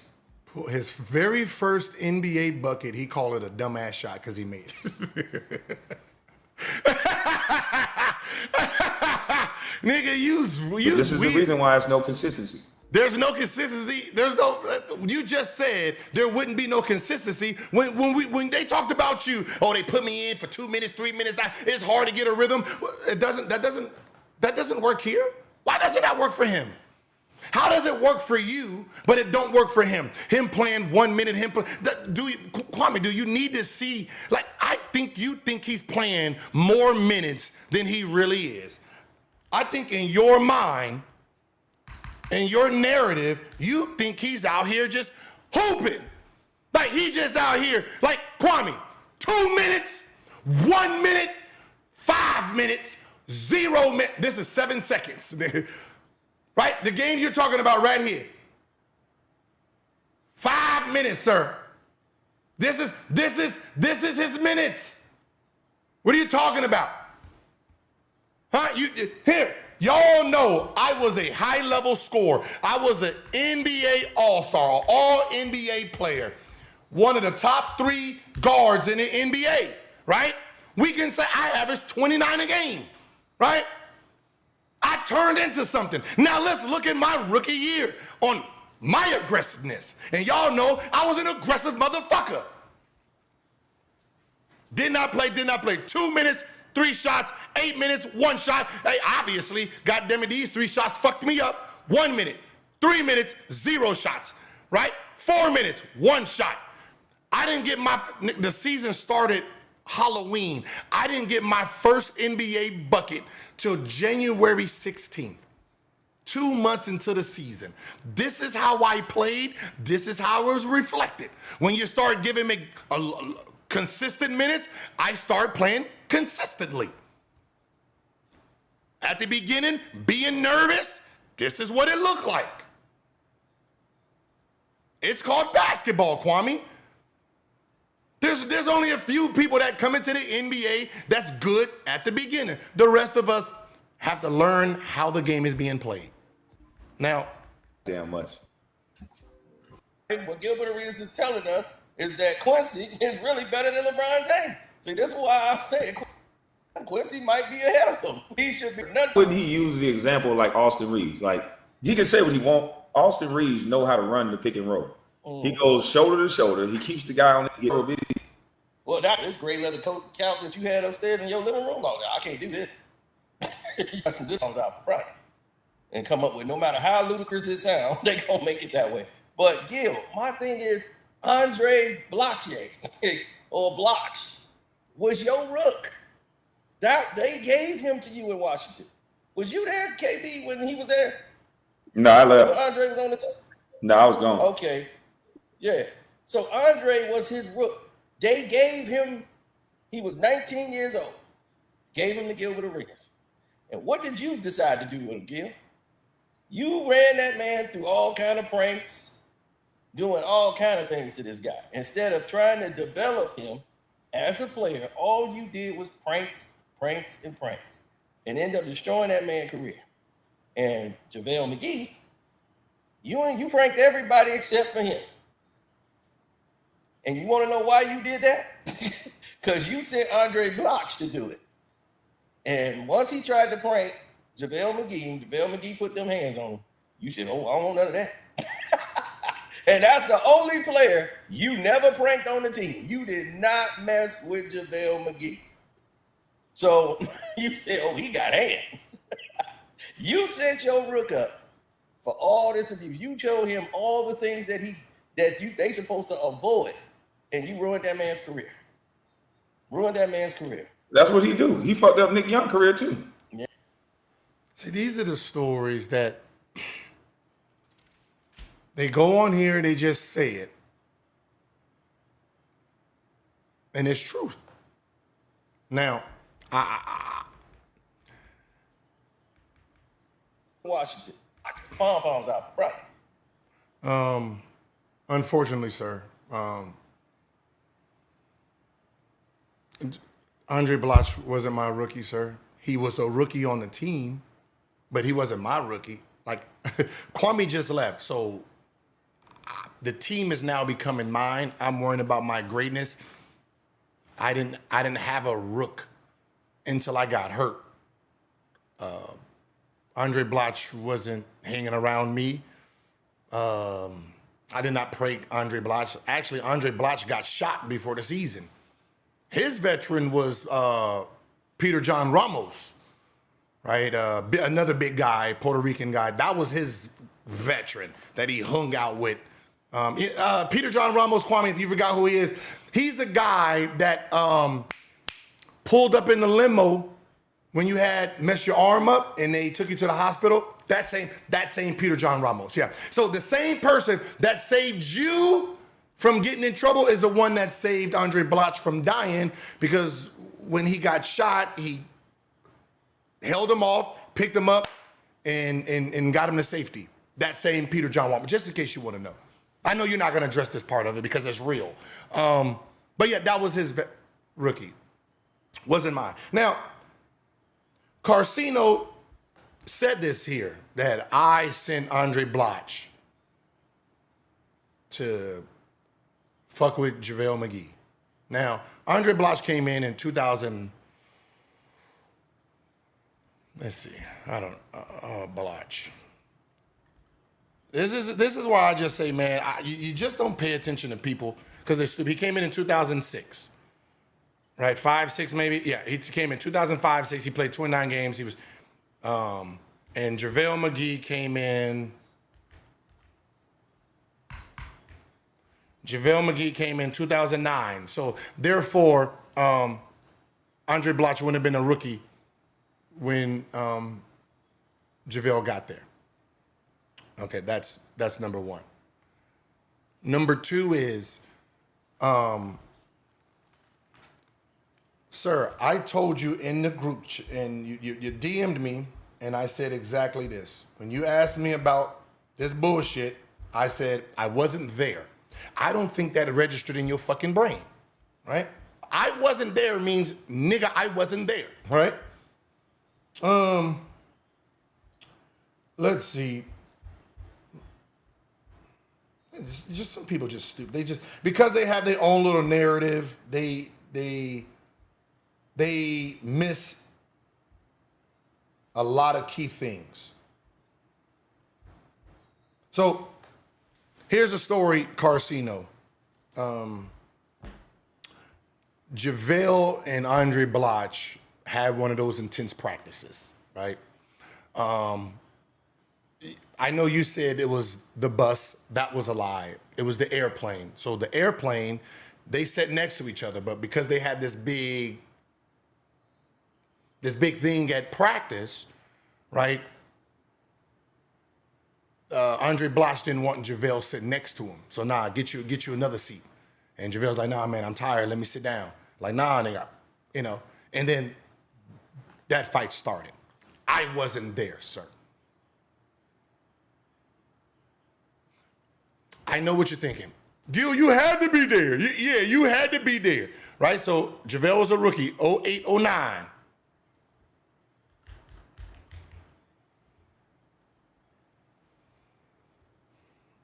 I played 2 games that season, sir. I was not traveling with these motherfucking kids, man. I played 2 games, brother. I was not traveling with them, sir. I wasn't there. When I said I wasn't there, that means I was not there, sir. When it got into that fight, and then it got into another fight outside of a club, both being drunk, talking shit, and it got into a squabble. They both got suspended. Do you want to Google that up too, sir? See, we can Google. I told you, I said, use Google, sir.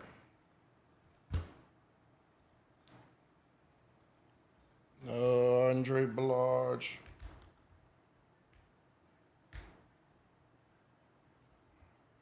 Hold on, Andre Bloch. JaVale McGee.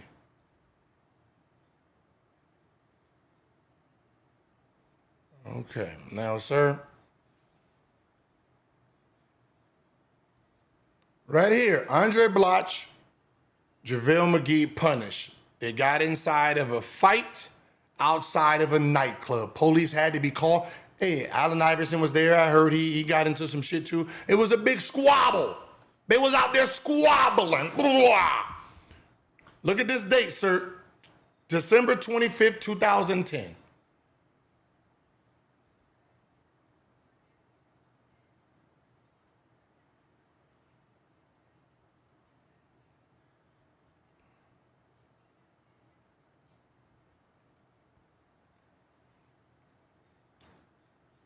December 25th, I was in Orlando. See, just because you hear a story about the Wizards, bitch, don't make me part of it. I told you, whatever the story is, you got my name in it, you're wrong. Stop trying to put me in shit. I wasn't even on the motherfucking team when they got in the second fight. The first fight, I wasn't even with them. So I didn't send nobody nowhere. Stop lying stop lying. Oh, and Kwame, I got your game. And come up with, no matter how ludicrous it sounds, they gonna make it that way. But Gil, my thing is, and Carcino, you said something very, very true in this statement. I don't know where it's at, but it's irrelevant. Hold on. You said, I made up the story when my dad texted me.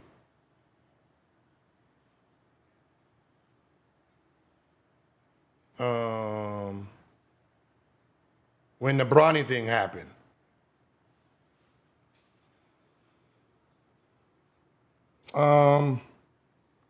Right here, sir. Hold on. Can you see it? Let's. Man, why I can't? There you go. It's coming in. All right, again, have the date. All right, my dad tells me the story if I want to use it. It wasn't a pickup game. He only had 4 players. It was a Park League game. You see right there? You ended up with 44 points if you need a father and son story. So he reminded me of the story. I don't need to lie for clicks and views. No, I don't. Now,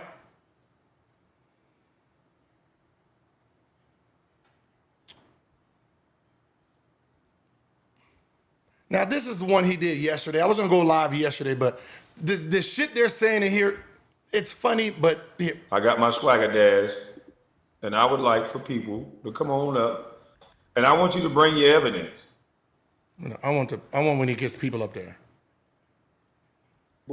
Motherfuckers got a computer and keyboards and want to type because they a fan of somebody. The shit is so fucking annoying.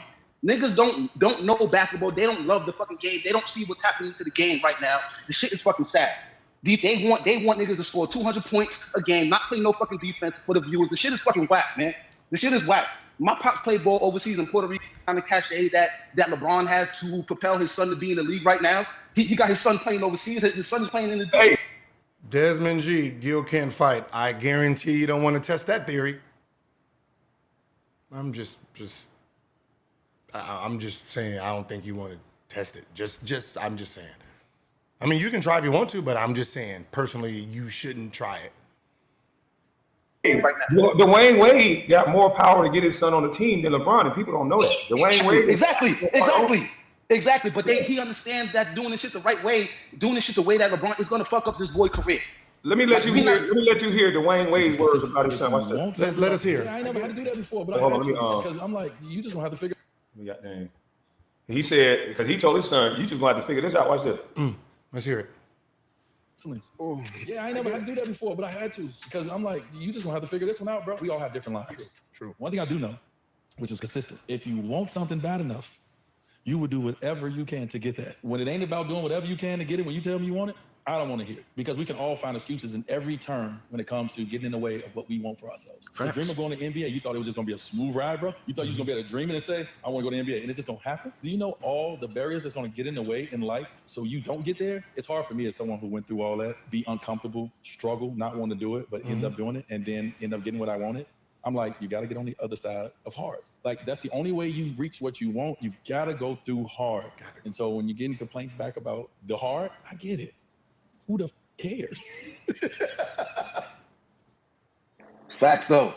Given the fact that Dwayne Wade, I like to change the words from go through hard, but you have to go through the struggle.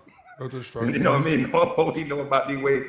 We got to tweak the words a little bit, but yeah, I do. It's true though. Yeah, I do agree with you. You got to be able to go through the struggle. You got to be able to go hard in the paint, like go through the struggle of reaching your goal. Because without that, how do you know that you qualify for the job? Exactly. Okay, Kwame, that's amazing, right? Right on, brother. I'm with D-Wade. Hold on, though. Because you're using D-Wade as an example, right? Hold on, let me make sure. Hold on. Exactly. How you know you're good enough? Hire me. Hire me and go and get my ass bust. And this and you got the overlay up. Your boy. I feel like you always give analytics when you talk about Bronny. Okay, look. So here I got something for you. Bop. Okay, Kwame. Right? Utah Jazz. Dwayne owns part of Utah Jazz, right? So when his son was coming out, not today, back then, who drafted him? Who drafted him? No. Yeah, but They waiting for the draft. We going for this one. Oh, Dwayne's on his phone. Man, refresh. Who is it? Oh, so he got the. We're gonna draft your son. He got it. He's showing his girl. Okay, let's go. Let's go. Oh. Yes, sir. Yes, sir.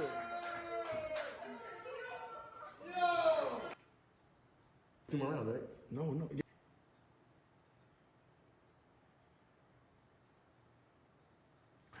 So Dwayne used his power to get his son drafted. Today he's speaking, I got you drafted. You got to do what it takes to stay in. You got to do, I can't save you. I got you through the fucking door. It's your job to stay in that door. To learn and grind and do it the hard way. That was what he was talking about. But he did the same thing. Got his son in the fucking door.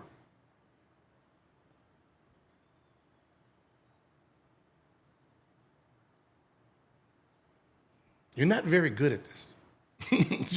You're not a very good YouTuber, dude. Got him in the door, sir. And he just thought because his daddy got him there, his daddy's Dwayne Wade, his daddy owns. You know that shit you're saying about Brown? Your dad does, you can just do. No, Dwayne said that shit don't work like that, sir. That shit don't work. You're in the door, your name is Wade, but goddamn it, these motherfuckers is coming. You better strap up your boots, learn how to play. Y'all always heard about is the fact that the classism that I'm seeing, the people that are seeing other black people struggle to make it and try to make it, don't understand. At least decent.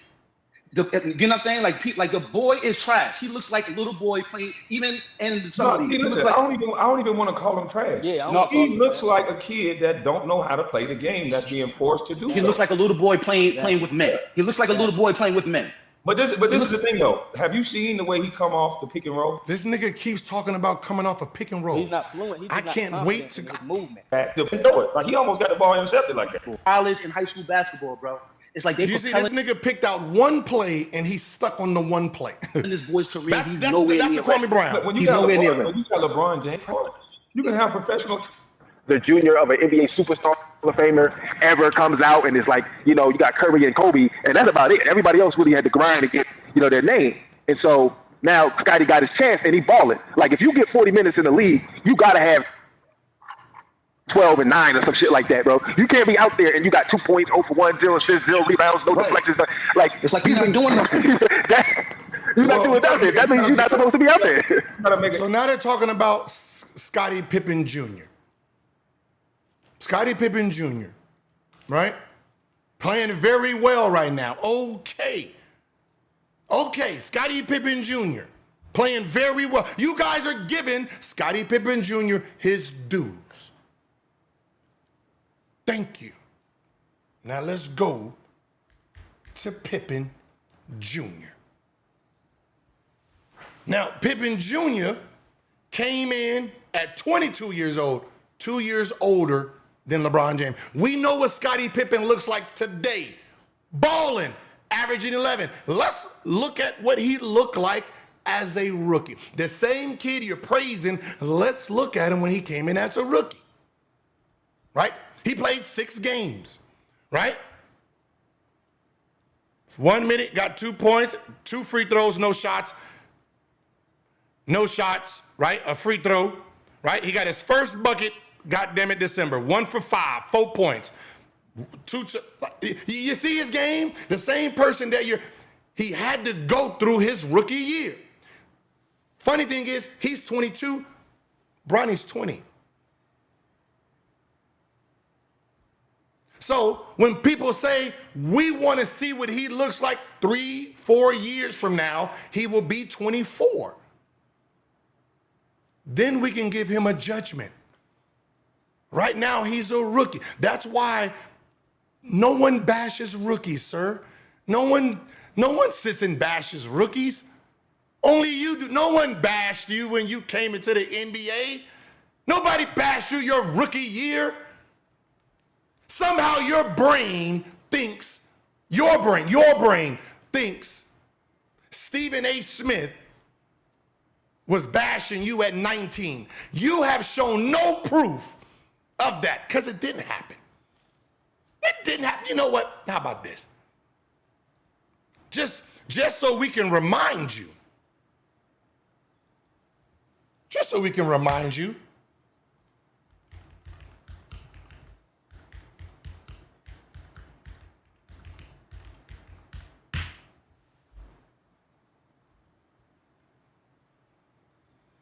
Did LA give up too much to get a guy who has been labeled soft, although he puts up 19 and 9, which only 11 other guys do? Is that a trick question? You tell me. They gave up Kwame Brown. Two first rounders. I could care less. Tied into his salary for 4 years. First of all, understand something. When you're giving up first round picks, if you are a quality team in playoff contention, it really doesn't mean that much. That's number one. Number two, and more importantly, Kwame Brown is gone. The City of Angels, Hollywood, just should be celebrated. Throw a parade already, whether you win a championship or not. This man was a bona fide scrub. He can't play. No disrespect whatsoever, but I'm sorry to call Lord tell everybody the truth. The man cannot play the game of basketball. He has small hands. He can't catch the ball. He's got bad feet. He can't really move, even though he's mobile. Doesn't really know what he's doing. Doesn't have a post move that he puts to memory that he can. And you had Michael Jordan, Kobe, and Phil Jackson on your motherfucking do 2 times in a row. He has no game whatsoever, plays no defense, doesn't have... You call yourself a defensive player, everybody else says the opposite. The heart, the passion, or anything that comes with it, and you're asking me whether this they gave up 2... Now, this is a trade between Lakers and Memphis, right? Between the Lakers and the Memphis Grizzlies. Now, Kwame Brown made a living talking about how Stephen A. Smith talked to him when he was a child. See, when we call LeBron a child, he calls him a grown man and he's a pro. How old was Kwame Brown during that trade? Kwame Brown was 25 years old. 25. He calls himself a fucking teenager when he was 25 when Stephen A. said his fucking name. Not 19, not 20, not Bronny's age. He was 25 when Stephen A. Smith said his name. Now you motherfuckers let him run around talking about, I was just a kid. How you gonna talk about a little kid like, he called himself a little kid at 25. But he makes a 20-year-old supposed to be an all-NBA player right now. How do you make this up? This is crazy. Now, everybody you guys are naming in this video, they are older. They're 23, 24 years old. You know what? Damn, I erased it. Just to show, you know what? Fuck that. I just want to show y'all how horrible these guys are with their information. Hold on. This is crazy. Right here, hold on. My thing is, Andre had a teacher. The NBA. They paid him to play twice. He was. Hey, I agree with Gil, man. Gil's right. Let's get right down there. I watch him. I ain't got no skill. How many points does Quincy got in the NBA? I couldn't even tell you. So instead of learning from the guy, I got the most points in NBA history, but he's supposed to learn from Quincy Oliveri. How many points does Quincy got in the NBA? Man, in a real NBA game, wow, I don't. Yeah. I couldn't even tell you. So instead of learning, you can't even tell. Zero. He ain't played in an NBA game yet. From the guy who has over 40,000. Watch this. This is. They know that 40,000 is fraudulent. They said, look, man, I want my son to have some skill. I ain't got no skill. And right now, it probably would be ahead of LeBron James on the all-time greatest player. I already got LeBron at 1,182. But Gil, I'm agreeing with him. Quincy might be ahead of him. That's why they sent him down there. I'm with you, Gil. You are right. He should be with the better player, the teacher. And that's Quincy. He don't need to learn nothing from that bug. Watch this. So now, and I'm saying this, like, why would run the pick and roll? Supposed to allow me in that. Because Rich Paul sat on that kid for him. You good old furniture in it. And come up with, no matter how Luda Cloutier or Blotch was your rook. Andre Blotch. Stupid man, I'm sitting. Yeah, I'm like, oh man, my brain about to explode. Y'all are so caught up in this agenda. Talking about a 55th pick. Because you are talking about the 55th pick. 16 tonight, they'll be rubbing that in your face every day.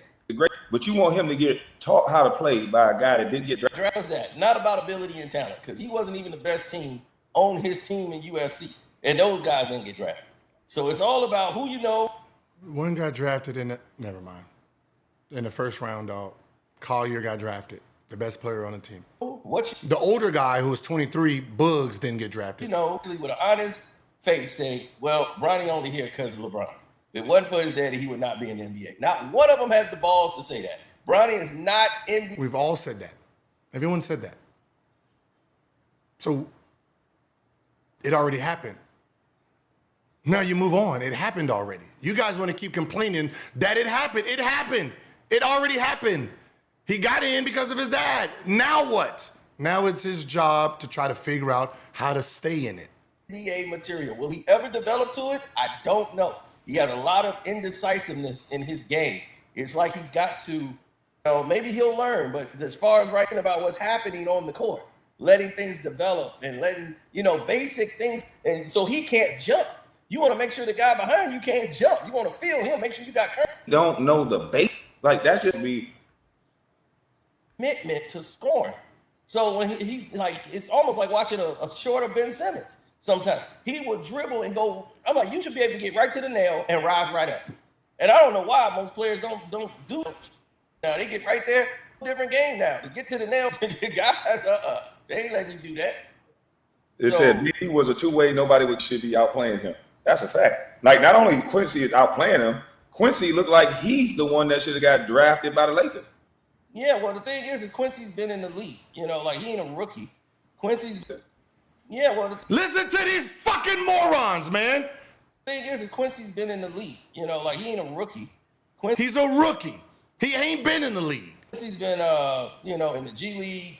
He's played one game in the G League with Bronny. They're both rookies. These are the people y'all are fucking listening to about sports. He's been working out. He's a baller. He's a hooper. So Quincy knows the game. He's older than Bronny. I think he's like, 22 or 23? So Quincy, to me, him being more mature, because he's got to depend on him. Bronny got food in the fridge, bills are paid. He ain't got nothing to worry about. He ain't got no concerns. He has no. That's why when they kept saying, man, Bronny got all this pressure. I'm like, he got. So you agree that Quincy needs to feed himself. He needs to feed himself, so he hunts different. So if you want to turn Bronny into a hunter, you got to send him to someone who hunts. Okay, since we got that. Now, Kwame Brown, boom. Right, now this is your game, sir. This is you, baby boy, right? Now, I didn't want to be a dickhead and then pull up your rookie game, right? I did not want to pull up your rookie game to show how timid you were. So I decided to pull up your grown man game to show how fucking timid you are. Now, let's break your shit down, right? You had 3 points. Just so we all know, so we're not gonna even pretend that you balled out. You had 3 points. This is not about you scoring. Let's see what you did. Let's see what you're telling Bronny. You're applying it yourself. Okay. So we are ready to rock and roll here at the Staples with Raptors and the Lakers. Lakers won in Toronto on December the 7th, 102-91. A pump. Bonner from the elbow. 3-ball. Nope. Rebound Odom. Tell me about Odom for a moment. Well, Lamar Odom, Chuck, he's a stat stuffer. This guy does. Whoa, big fella. Big fella. Rule number 1. First big down the court, post up. Tell me about Odom for a moment. Well, Lamar Odom, Chuck, he's a stat stuffer. Boom, right there. You got Chris Bosh on you. Right here. You're supposed to post up. You didn't even attempt it. Okay, I'll help you. Maybe that's Kobe. Maybe you get the fuck out of the way. Cool. Rule of thumb, first big to the block, post up. You did no such thing. This guy does. Get out of there. Where you going? Game in okay. Oh, don't know where to go. Level. Oh my God. 25 years old. Don't know where to go. Chuck, you don't know your fucking offense, sir? Do you not know? Hold on. Fuck that. Let me. Just in case. So, hold on. Kwame Brown. Okay, let me see when this game was. This game was, all I do is just look for 3. All right, 3 points. This game is January. So you've been there a long motherfucking time. Okay. That stuffer. This guy does. No post up. Let me go the other way. Nope. Gotta go back the other way. Let me go over here. Let me go in the corner. Bronny James. Don't worry. Kwame Brown knows what to do. Stand in the corner as a big man, not a guard. A big man sitting in the motherfucking corner. Bucket. I really like this game. I think he is one of the keys. Then look at the rim. Nope, just passed it. Okay. Where we gonna go? That's where we gonna go. Oh, no screen. Huh? Like this game. I think he is one of the keys. Come on, big man. Laker team undoubtedly. Screen down. Coming up. No, missed him. You couldn't screen a motherfucking guard. Was it going to hurt? I think he is one of the keys to this Laker team undoubtedly. Take it to the bucket. You didn't even I really wait for like the his fucking game. I think he is one of the keys to this. Boom! He's open right now. This is where you pass the ball. Nope. Let me give it to Kobe. Laker team undoubtedly. Go pin down. Go pin down. Oh my God. Nope. It's a guard. He's gonna hurt me. Don't screen. Okay. He has an outside-inside game. Very deep. What are you doing? Duck in. Duck in right there. What? There's nobody. Just flash. Huh? Didn't you say that's what you're supposed to do? Flash. How come you ain't flashing here, Mr. Motherfucking Flash? No, nothing. Parker. No. Nope. Rebounded by Chris. And Lamar Odom's unselfish. That's the first possession. Push to a fault, Chuck. Sometimes can absolutely dominate games when he chooses to. Now, can you attack the Lakers' interior defense? Oh, absolutely. I mean, Chris Wim or Kwame Brown, neither one of these guys are a force defensively. Okay, I'm sorry. Kwame Brown talks about defense. He tells everybody how great of a defensive player he was. This is the announcers. Let's hear what they said and what you do to the Lakers. Oh, absolutely. Now, can you attack the Lakers' interior defense? Oh, absolutely. I mean, Chris Wim or Kwame Brown, neither one of these guys are a force defensively. Attack the Lakers defensively because Chris Mims and Kwame Brown are not a force on the defensive end. Says very different from what you say, Kwame. How does everybody have the same story but you, and we supposed to trust your words? You claimed you as this big defensive stopper. There's nobody else saying this shit. Right here, attack them because you two niggas is trash. Careless turnover by the Raptors. Yep, behind the back pass by Rose leads to a layup by Parker. But getting back to what you're saying, there's definitely some size on this Laker team, but not dominant inside. Our first quarter brought to you by the fine folks from Ford Games. They saying y'all mush down low. You are mush down low. This is fucking 2 minutes into the game, and they already saying you trash. 2 minutes into this game, and they already telling the world how trash you are defensively. Look at the score, 2-0. Day one. Sorry, motherfucker. Here's Peterson slashing, and his pass. It bounces off a Laker foot, and it'll be Toronto Ball with 14 on the clock. Well, Santo game only 10. Ball game at 2 apiece. Mo Peterson, he's shooting less than 40% on the trip, but didn't get him going. All right, hold on. Let me see where Kwame Brown at.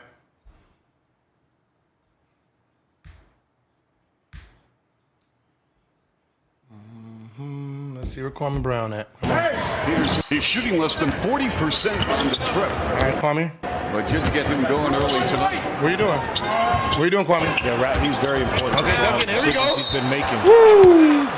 Since the there we go. Yeah, he's very Look important. at that. Oh, there we go. Nice little cut. He's been making.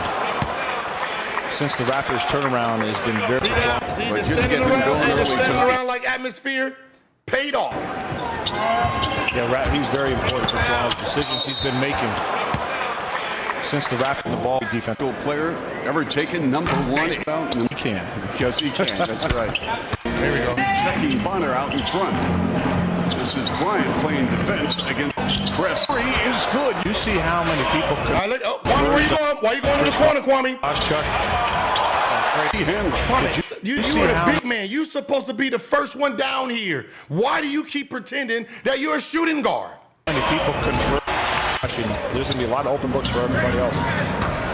A team decides to take them.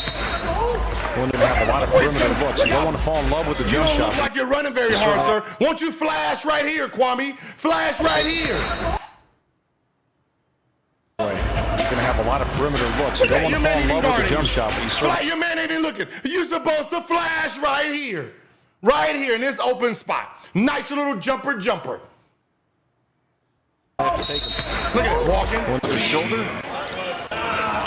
As Leo mentioned. Look at the basket. On the clock, Kobe Bryant inbounding. Look at that. As Leo got a little pressure, little whore. Like a man, nigga, face up. Face up. Huh? Like you're about to drive. Like a whore. Like, boss, watch out. I'm trying to make this pass.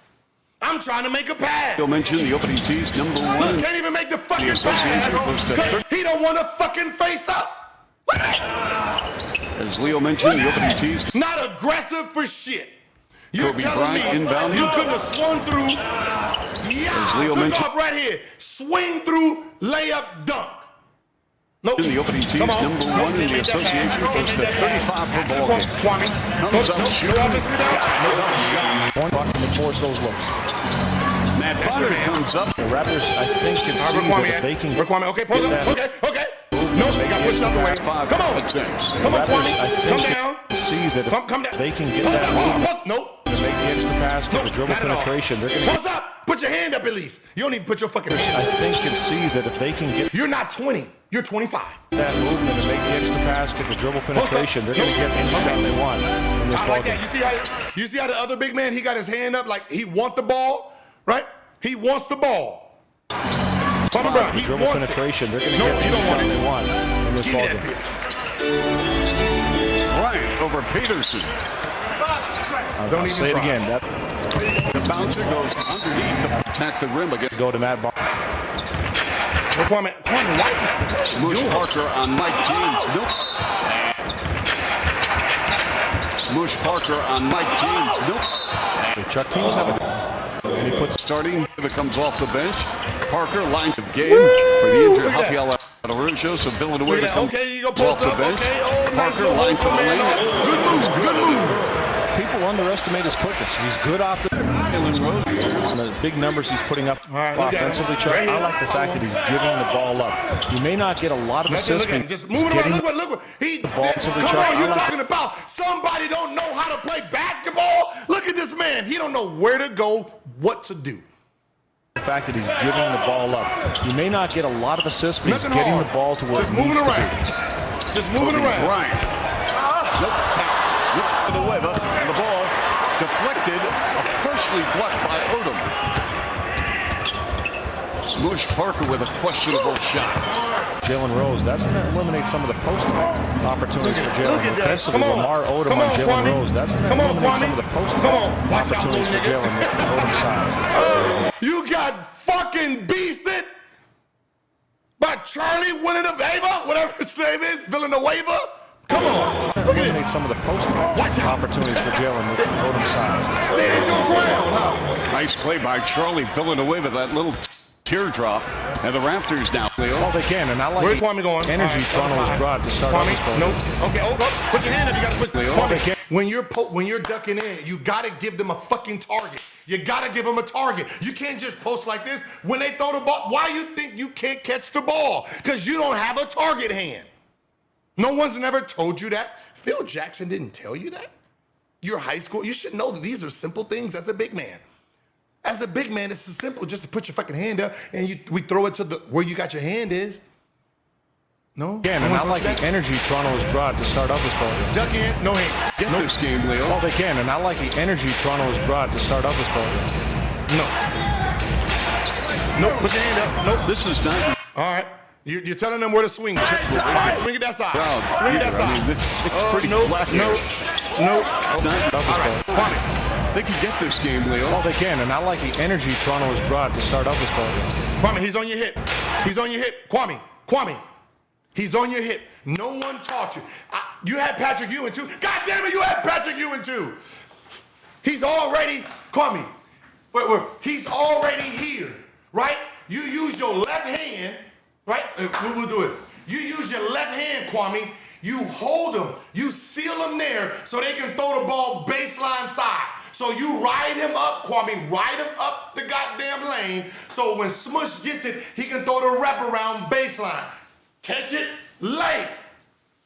Simple. That is simple basketball. Look, he's on your hip. You hold him there. Nope. Let him get in This front is of you. not- You move the old motherfucker the other way.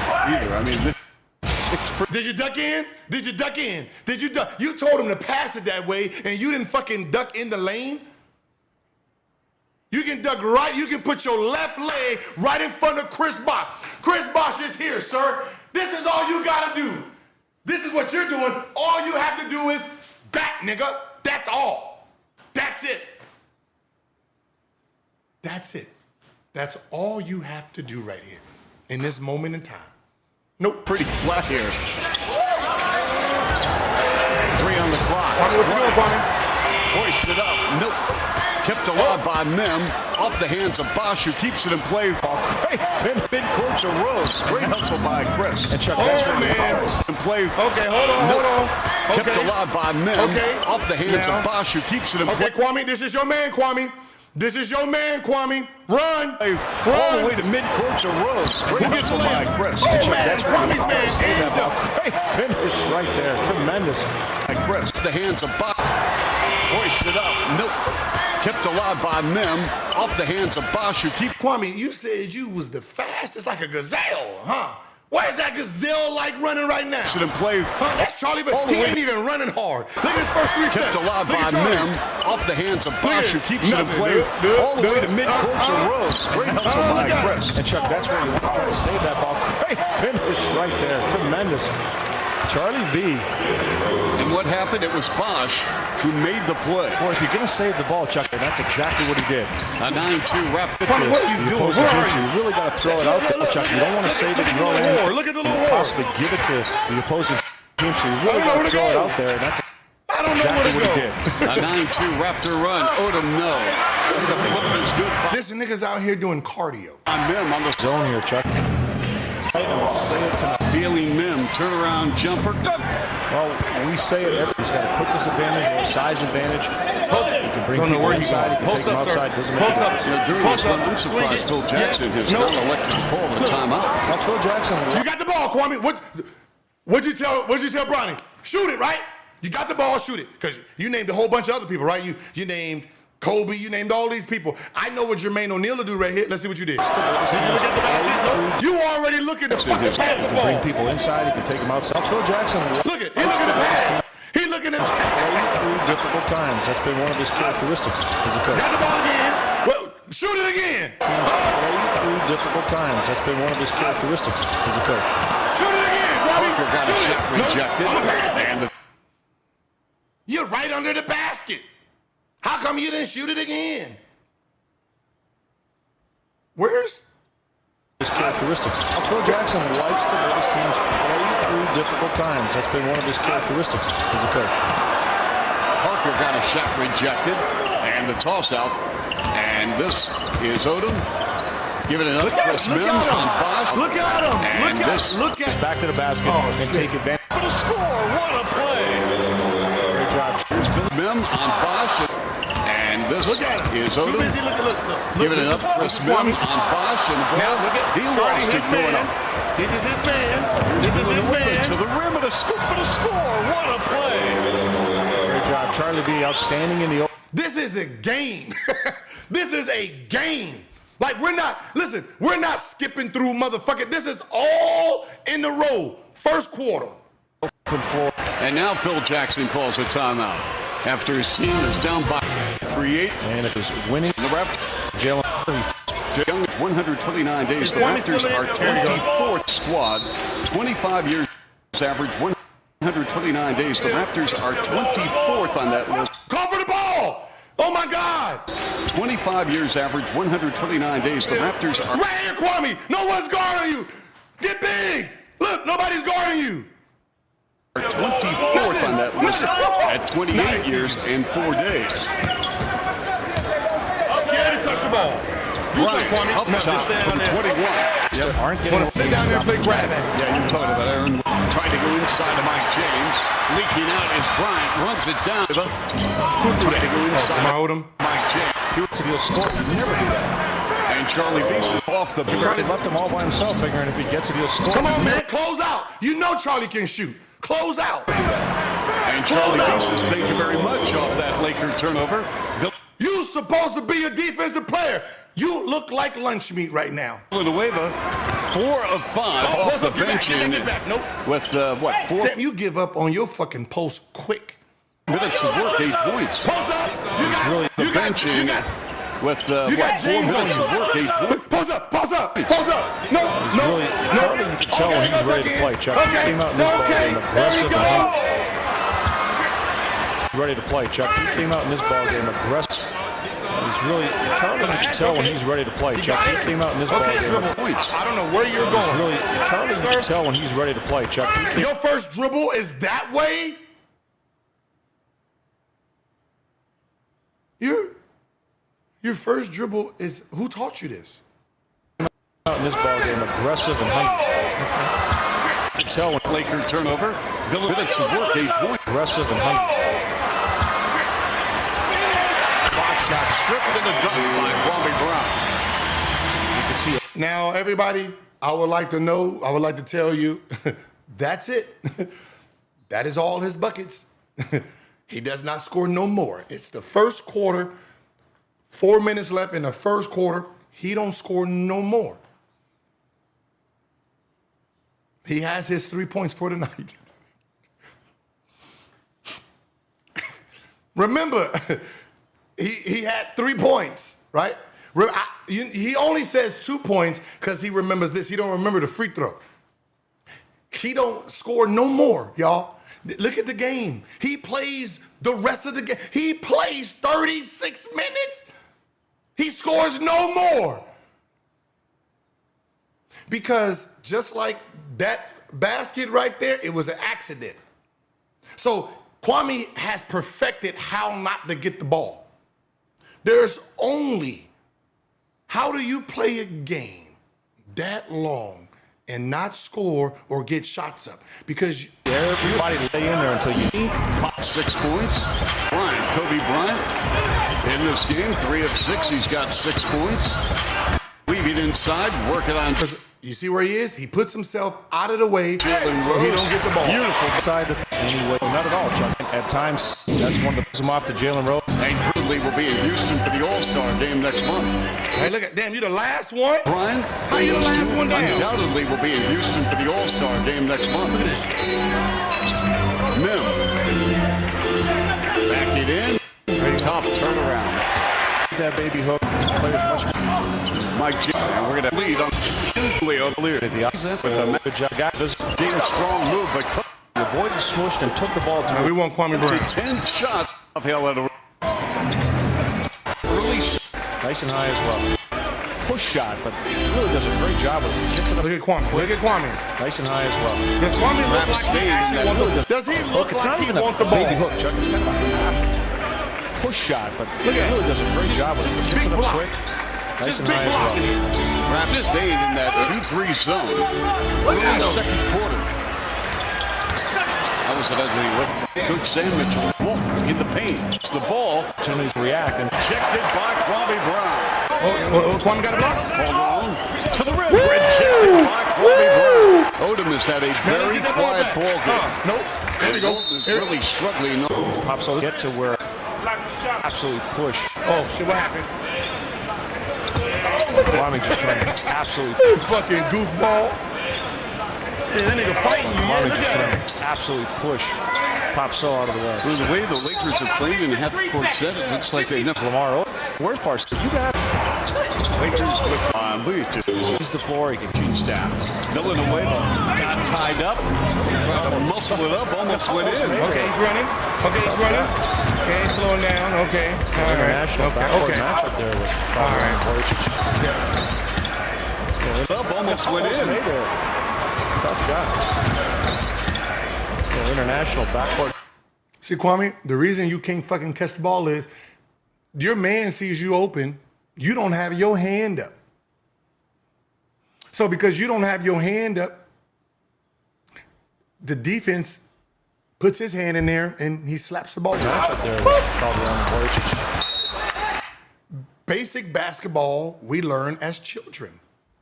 As for Kwame Brown, that's what you tell. He don't know how to come off the pick and roll, right? He don't know how to come down. You don't know how to post up. You don't know how to duck in. You don't know how to put your fucking hand up to receive the ball as a big man. See, this is not high school basketball anymore where you're the biggest dude on the court and they just throw it up and you just go up there and grab it. No, you got other people that's the same size. You got to hold spots. You got to put your hand out there like that. Everybody else is doing it. And with 15 twice, and Walton trying Remy again. What did Kwame do? Boyacic, who goes from 15. Remy out. Really needs to take over, Leo. And that's where, with this dude on the floor, Odom really needs to take Where's over. Kwame at? Kwame, where are you? Just take our Odom's games. In 10 minutes. And we're going to have a loose ball. This one, finding Wall. It's going to go on Odom, his second. Boulder on a chance from 18. And Look at that, our Odom. He really grown that chair poured up and try to see his eye. He will go. Ponso's not afraid of anybody. He's outsized here by Kwame Brown, but he will go in quickly and aggressively. Oh my God, you got beat kept off him in a of funk for a long time, but he's not duped a shot. That's something he did early on this season. It really kept him Get down, ready. The ball's about to be in. Get down, big fella. in a Get funk down. for a long time, but he's not doing that. Oh, that shit. Oh my Stage of God. the game. So counted foul. Good aggressive move. We talk about Calderon not shying away. Doing that. Just You got cut. You got back cut. he did early on this season. It really Looking kept at him in a the- oh funk my for a God, long look at time, this. That's- but this he's not doesn't doing happen, that people. at this stage of the game. Just So counted foul. lazy. Good aggressive move. We talk about outs. He just popped. No, he didn't. It's this Laker ball club. Free throws missed. He's done a great job of taking the crowd out of it, Chuck. No hands up. No I hands thought up. we were in No hands Atlanta. up. Just touching. Come on. Yeah, we were get in your big Atlanta. ass out of there. You don't know how to count? Taking the Do you crowd know out how of to it, count?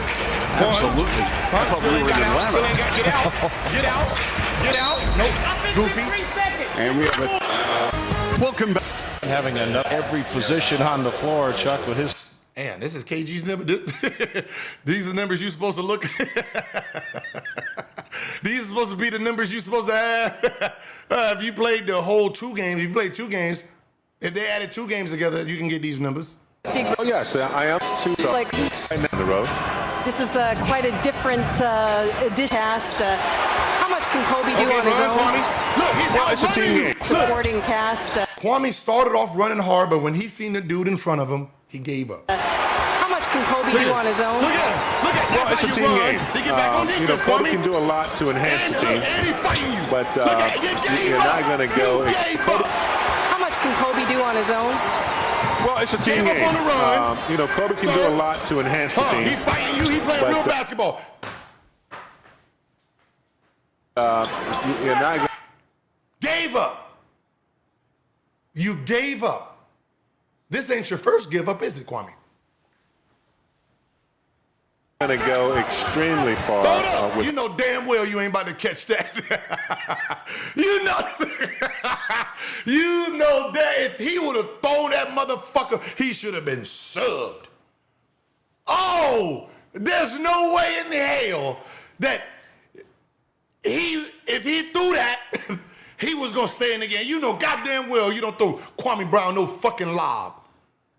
one player, so I think it's critical that they get guys like Look what he's Lamar. doing. He's going the have y'all not noticed? He's going the opposite of the ball every time. Wherever the ball is, he goes the opposite side. Kwame, and really, it has to be a collective effort. If they're going to do to be Georgetown NCAA title game in 1982 when Jordan hit the shot. To be Georgetown. Was the shot to put Michael Jordan on the map. Everybody else flashes on the weak. How come everybody else flashes on the weak side but you? Well, that shot definitely is something to put Debbie George on the map. He rushed that baby. You see shot go.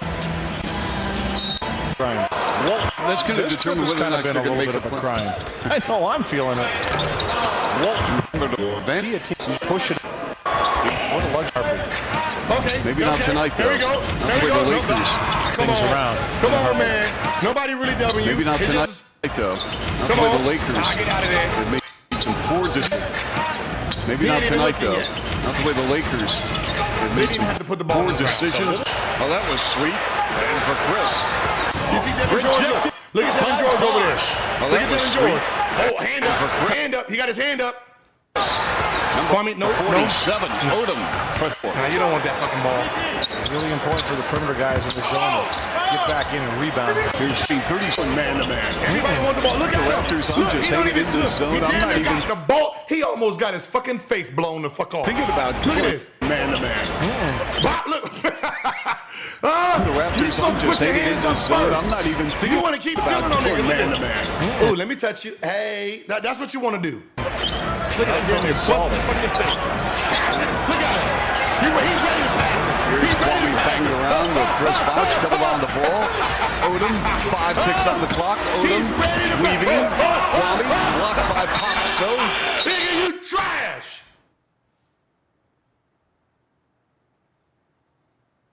What kind of basketball are you playing?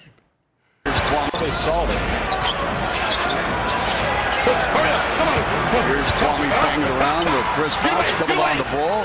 Odom, 5 ticks on the clock. Odom weaving. Kwame blocked by Pop. So, see, it's a tough position to put a player like Kwame Brown in. By the time Lamar Odom got him, feel like goddamn dog.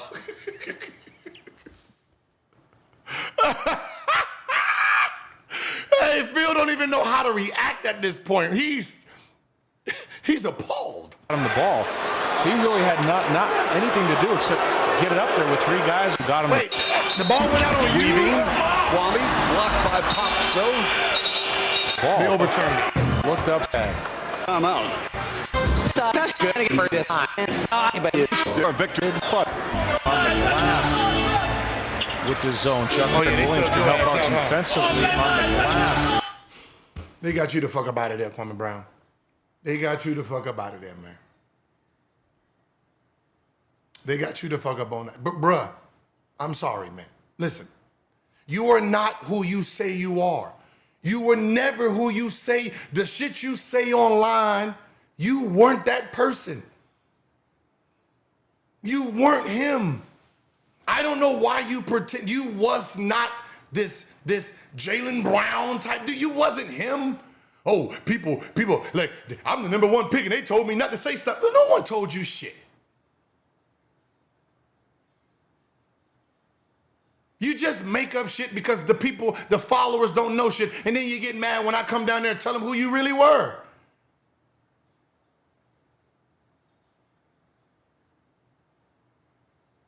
Who you really were, Kwame, is this. You was a #1 pick who made $63 million.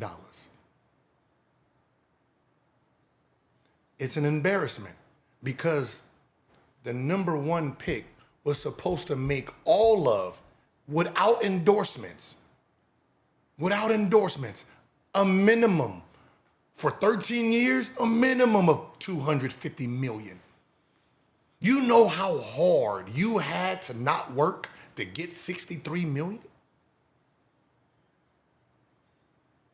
The third pick in the draft. Just so when they look at your $66 million, they can look at it in real time. Let's compare you to your draft class. I don't like you comparing yourself to regular people. No, compare yourself to your draft class. Okay, let's go. Paul Gasol, the #3 pick. The #3 pick. Let's see what the #3 pick made. So people can really understand how far or how horrible you had to be as a player, as a human. Paul Gasol, the 3rd pick, made $220 million. This is the 3rd pick. The 3rd pick of the draft. You're supposed to make more than him. Okay? Let's see what Eddie Curry made. And he had a heart problem. He didn't even have a full career.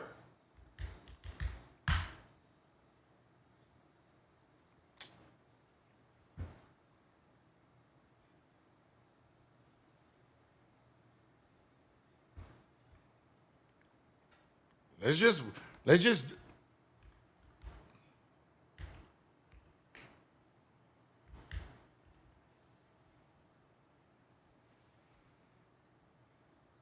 Damn, he even signed a 6-year 60. Goddamn. So we know he made more than you. Eddie Curry made 60. This man had a heart problem, couldn't even play, and he pulled out $69 million.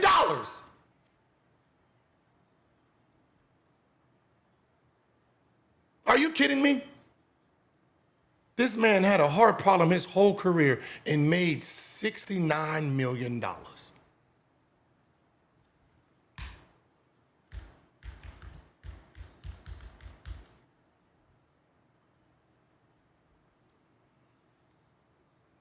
Joe Johnson. Let's see what Joe Johnson made. He made $217 million, Kwame. The 10th or 11th pick.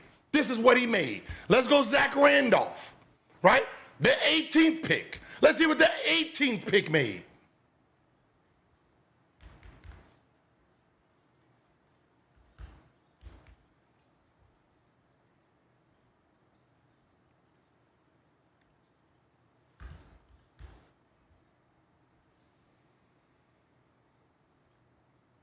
See, we already know because he signed a deal for $84 million, so we know he made more than you. But just so we can put it in perspective of what he made, $196 million.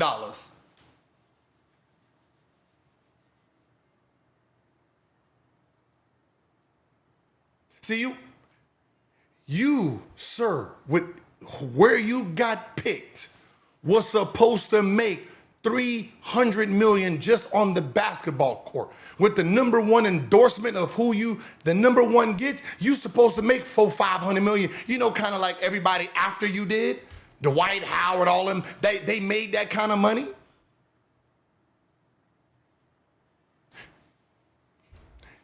This is the problem that Kwame don't want to tell y'all because he's embarrassed.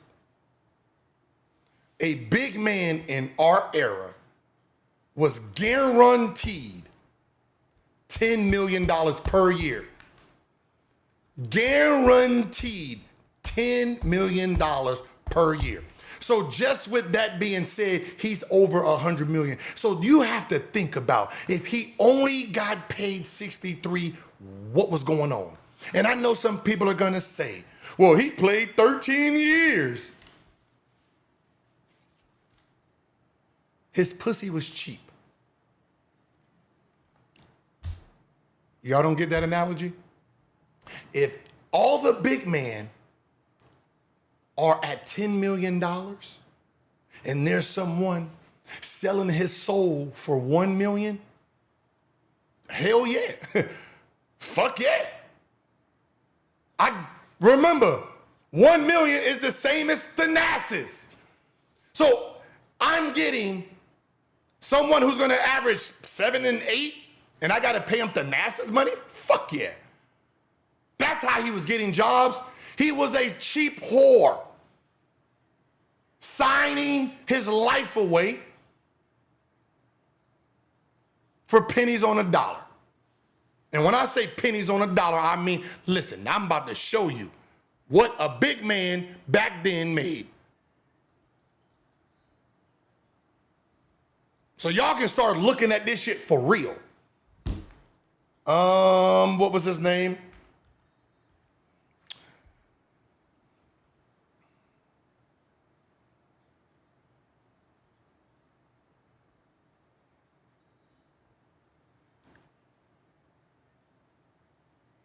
Okay, now here we go.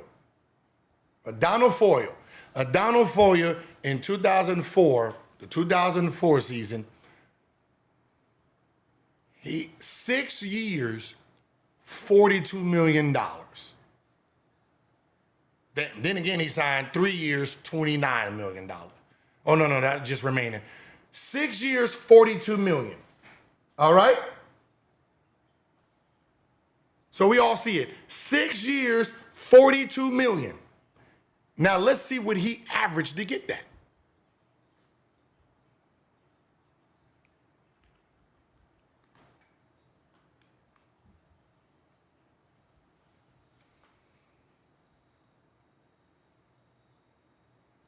He started 8 games, played 44 games, averaged 3 points, and 3.8 rebounds.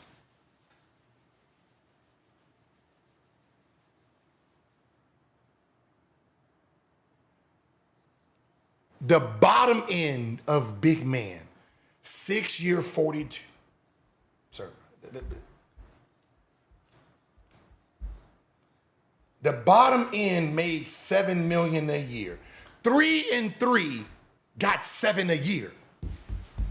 3 and 3 got 7 a year. How the fuck did you get 1 million, 4 million, 3? Tell them people who you were.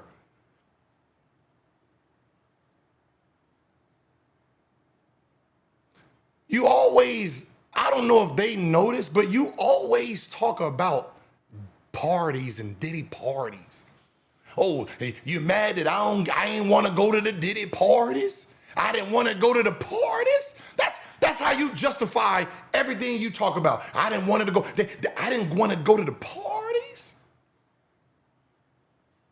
You didn't get paid by your NBA owner because you didn't go to a Hollywood party?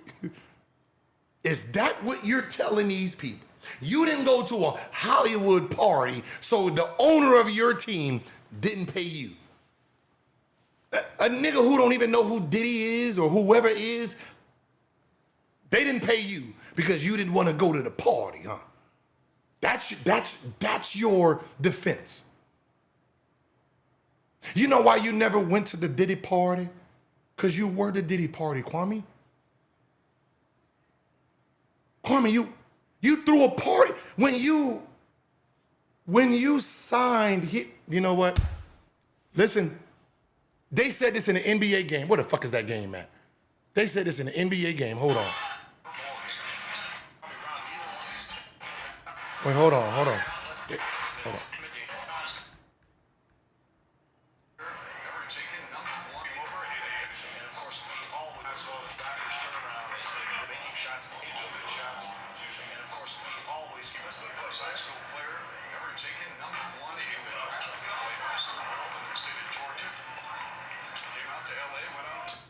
Listen to this shit. This is what they said on TV. Mr. Fun Boy immediately bought a $3.6 million. Came out to LA, went out and immediately bought a $3.6 million mansion with a view of Malibu. Because he can. Because he can, that's right. You came to LA, bought that big ass $3.5 million house. And Kwame Brown, you threw a party damn near every day. You was the party in LA. You've already bragged about how you lived next down to Jerry Buss and you threw a party every day and everybody used to come down to your party. You've already told us this. How you partied every day. You didn't need to go to the party, sir. You were the party. You was party Kwame Brown. You want to find Kwame Brown, you go down to fucking Redondo Beach at the $3.5 million house. He'll be in that motherfucking drunk where everybody else is. Because he partied every motherfucking game. Every goddamn day.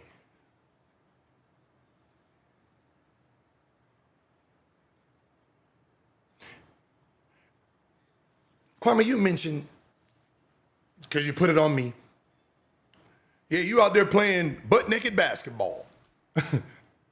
I've never heard no shit like that until this year.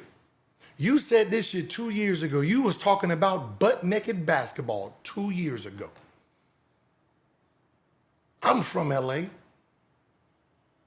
I came back in LA 2014, 2015. I'd never heard about butt-naked basketball until it came out your mouth. That is a topic today. That Jamie Foxx butt-naked basketball shit. How do you know? That's not something everybody knows. How did you know about that?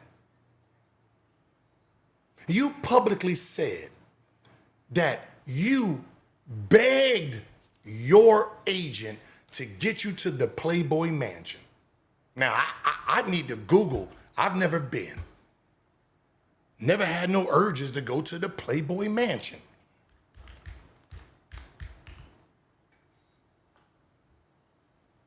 Now, I want to see Playboy Mansion. What does it do? See, everybody missed the shit you say. So, the Playboy Mansion is where they get the freak offs at. Right? That's where all the freak offs are. Now, someone needs to ask.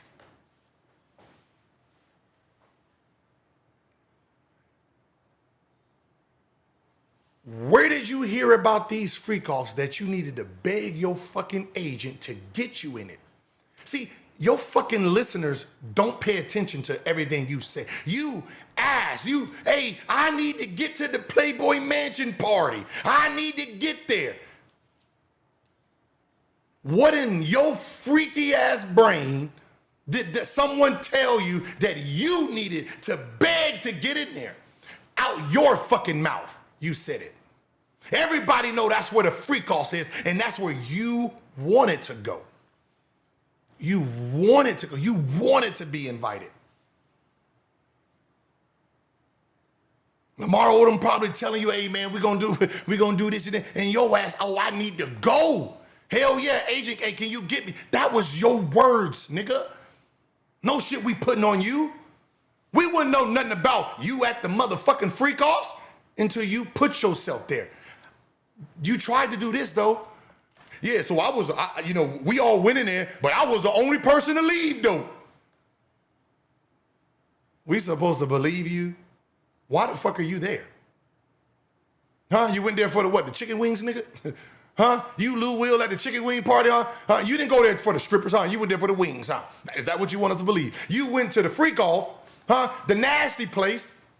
Mind you, all white girls. You went to the nasty place with all white girls that's freaking off because what? You wanted a motherfucking autograph? Huh? You wanted to say what's up? Huh? To Hugh? Huh? You wanted to take a picture with Hugh? Huh? Why did you want to go there? What did you hear that you wanted to go there? Huh? You went there, you asked to go there, you witnessed shit. You leaving, nigga, we don't want to hear none of that. We don't want to hear, oh, I left. Huh? Oh, I went in there and I was just looking and they was just doing it right in front of me. And I was like, ooh, no, I need to go. The fuck did you think was happening when you decided to go there? You tell on yourself all the time. See, you project everybody else being nasty, but you nasty, Nate. Always been nasty, Nate.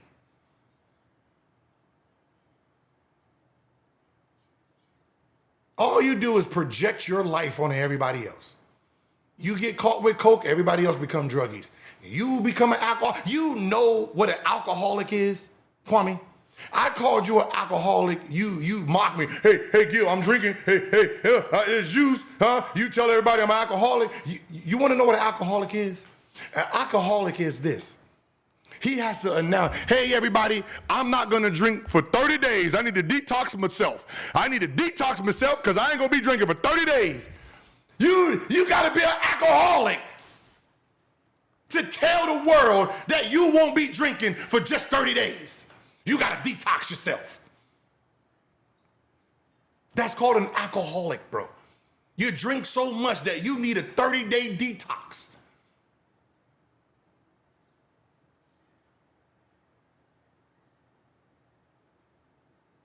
You smoke every damn day. I'm pretty sure there's nothing wrong with smoking.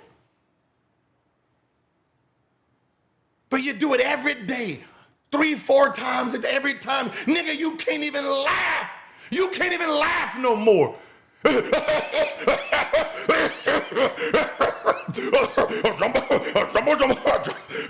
Hold on. The swagger dance almost killed me.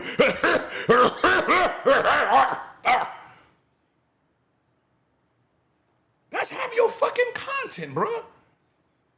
You can't even tell a fucking joke without your motherfucker about to catch a heart attack. Hey,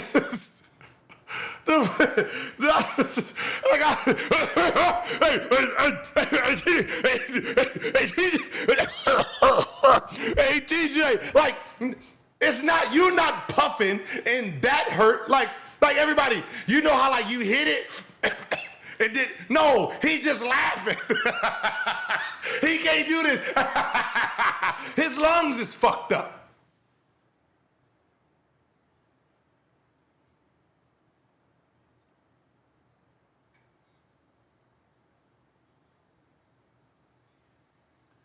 The NBA players called you, dog, the drunk uncle, fam. That was your name in the NBA. You was a 27-year-old uncle.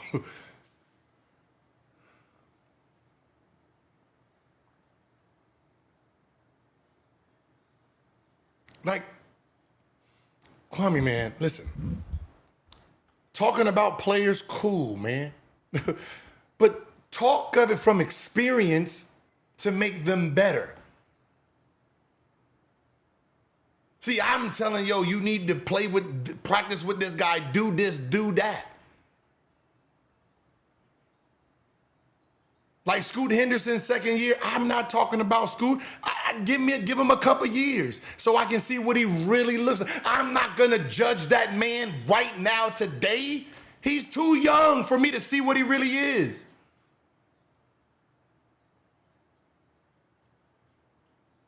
Joe Johnson struggled his first couple of years trying to figure out what his game was. And when he figured it out, he became Joe Johnson, goddammit.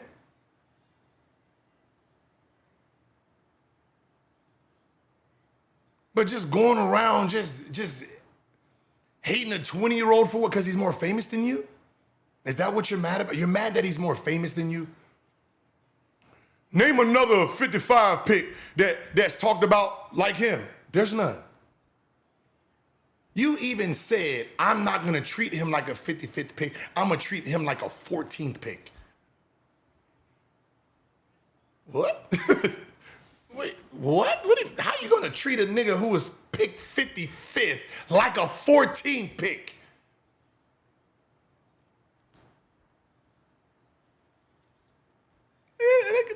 That sounds stupid, bruh. He was the 55th pick. He got drafted 55. He averaged how many in college? 4 points, right? 4 points. 55th. He gets 55th minutes. 55th pick minutes. He's not getting the 14th pick minutes. You can't just tell everybody what you think he should be. No. Everything about him says 55th. Who he is, personally, that's a different story.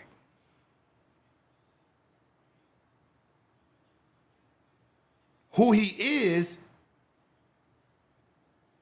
his followers, his name, yes, he has more followers than Patrick Mahomes. He had that in high school over Patrick Mahomes. You're mad that a fucking kid is popular because his daddy? Because kids love him? That's what you're mad about?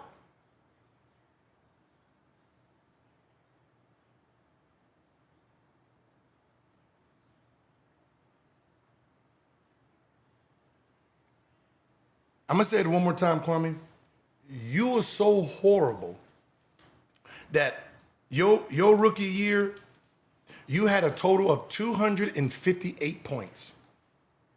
The number one pick this year, let's see what the number one pick, what it was.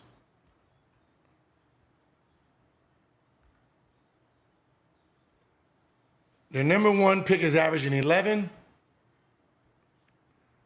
So you had 258 points. The number one pick has 151. So he needs 107 points to do better than you did, and there's only 13 games into the season. That's how horrible you were. See, all that projection, oh, you jealous of you. What do you have? What did you do? I'm pretty sure if you ask Paul Gasol right now, is he jealous of the number one pick in the draft? No, there's nobody in our draft that would be jealous of you. You are a bust. You are a laugh. People laugh when they hear your name.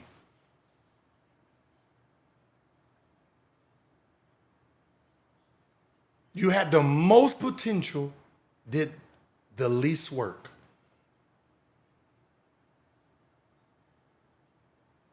The most potential.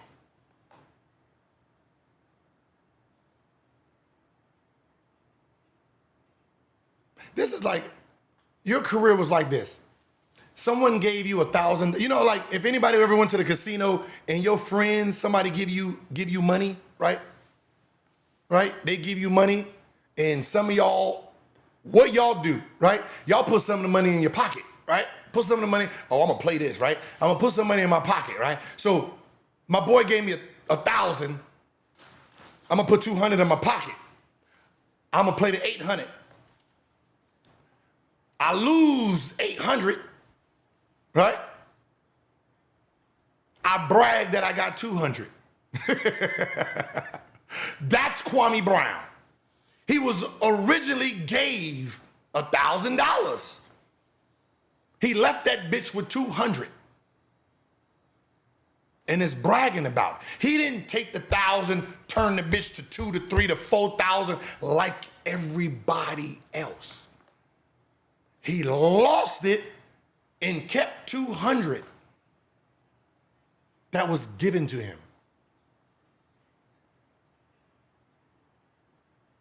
I've never seen a #1 pick average out the same amount of money as his rookie deal. His rookie deal, he got $4 million. That was his average money across. So that means he did not get a raise in his ability.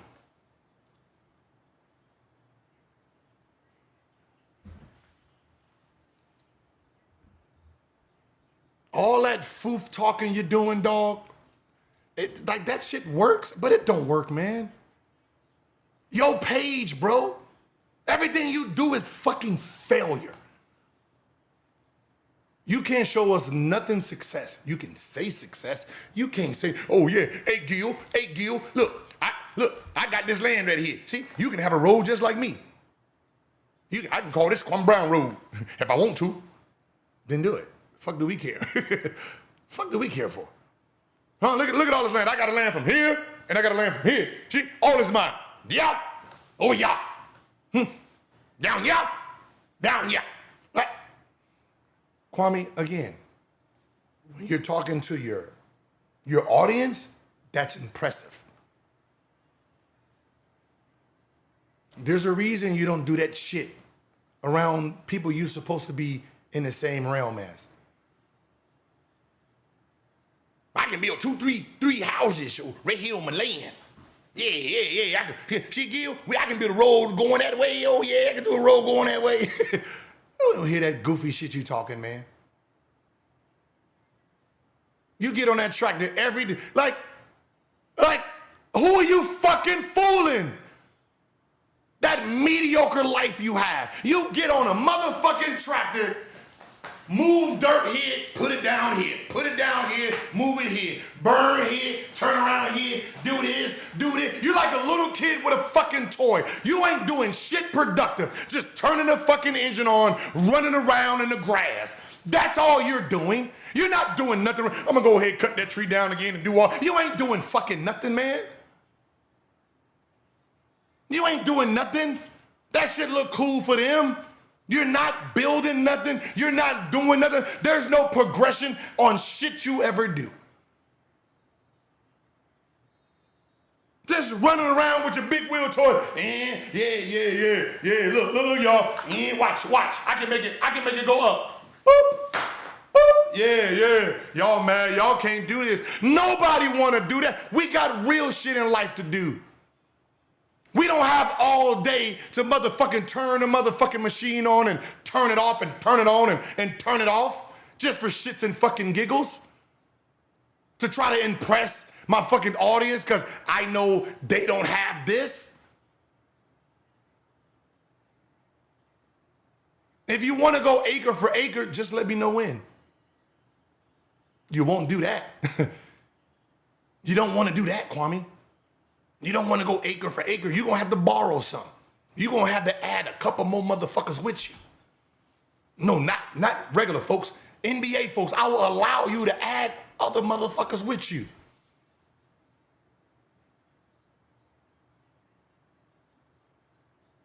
hey, it is Kwame Brown Road. Kwame Brown Road?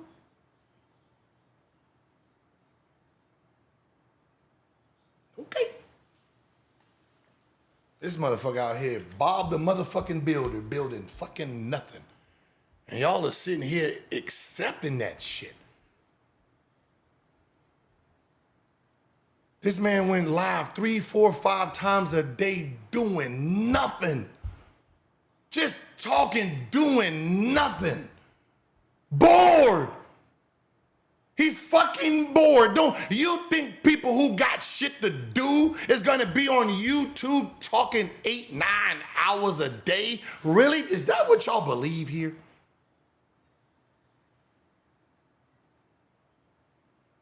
Y'all really believe Kwame Brown is out here contributing to life, but on YouTube 8 hours, and that's the fucked up part. He has, just like his NBA career, he has a page that should be pushing out $150,000 a month. But somehow, he's pulling out 5 to 7. And y'all like, oh shit, he's making more than us. For that channel? For the channel itself, that's a below FFF.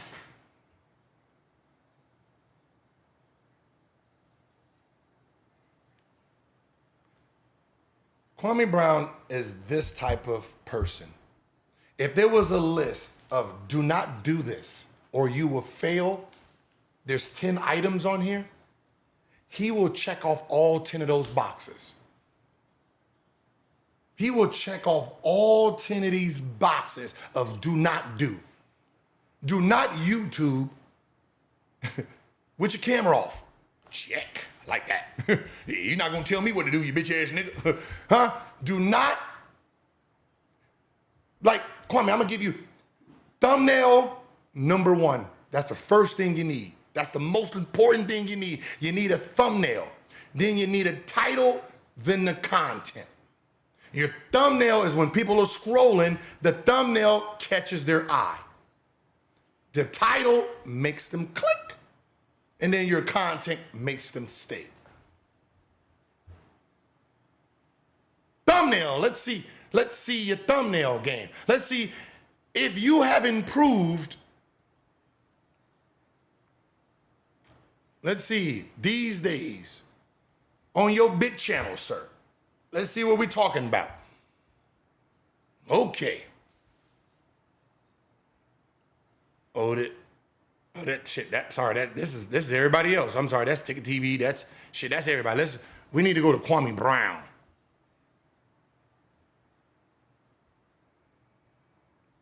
Let's go to Kwame Brown. We need to go to Kwame Brown channel.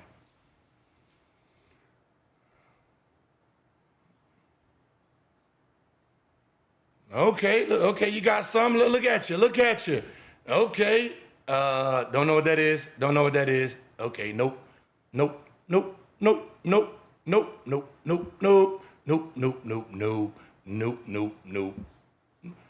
So what happened? Oh, let me guess. Somebody didn't get paid. Somebody didn't get paid here, and you had to get back your payment, right? So now you back.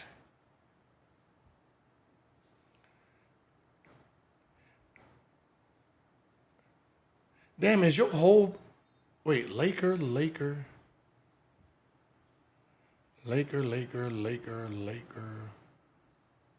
Diddy, Laker, NBA, I'm pretty sure he watched the Laker game, Laker. Oh, the Lakers are not even your favorite team.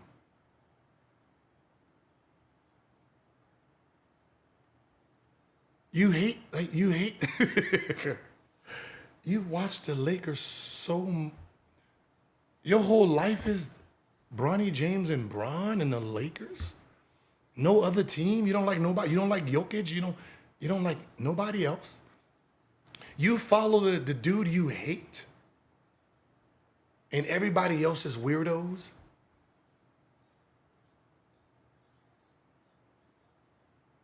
I don't like Doc Rivers, God damn it, I'm not gonna sit there and make a video every day on fucking Doc Rivers. If it's a topic when we talk about it, yes. But I like to celebrate the people I like.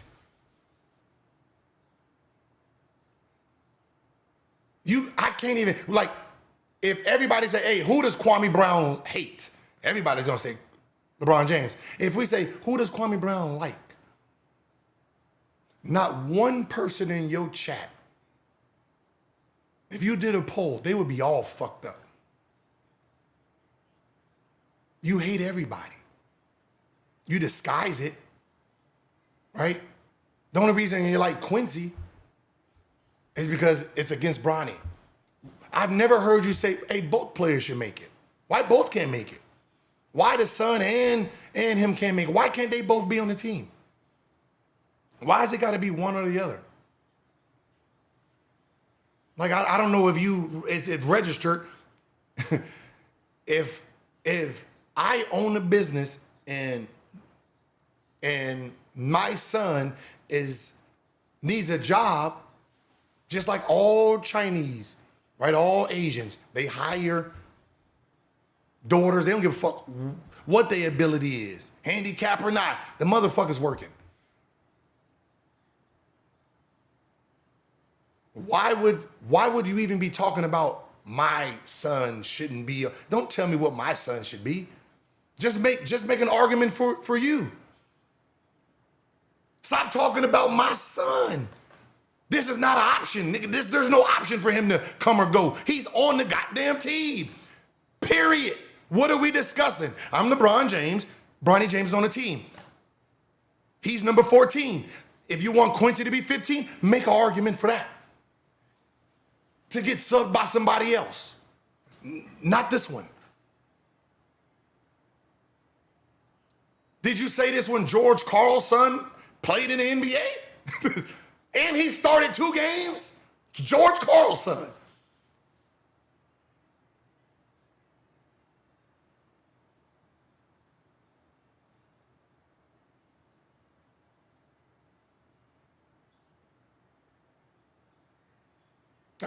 T.I.'s son being a rapper and all that. No. It's, yeah. Put him in the position to be. They got to do it from there, huh? Diddy's son doing this, be a rapper, whatever. No. Rev Run's son, right? What was his name? I think his name was his name Diddy or Chitty, something like that. Yeah, no, yeah. Dwayne and his brothers, right? They kids being in the game. Like, as a father, that's what you're supposed to do. Little Romeo, his father, Master P, making his son a rapper, right? Trying to get him into business.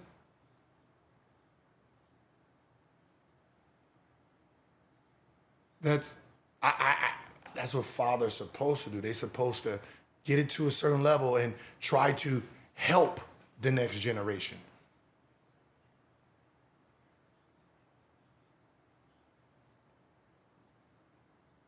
Are you mad that Cayenne is going to Syracuse? Are you mad that the Boozer boys is going to Duke?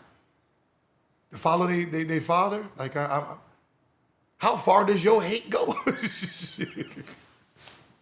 How far does your hate go, sir?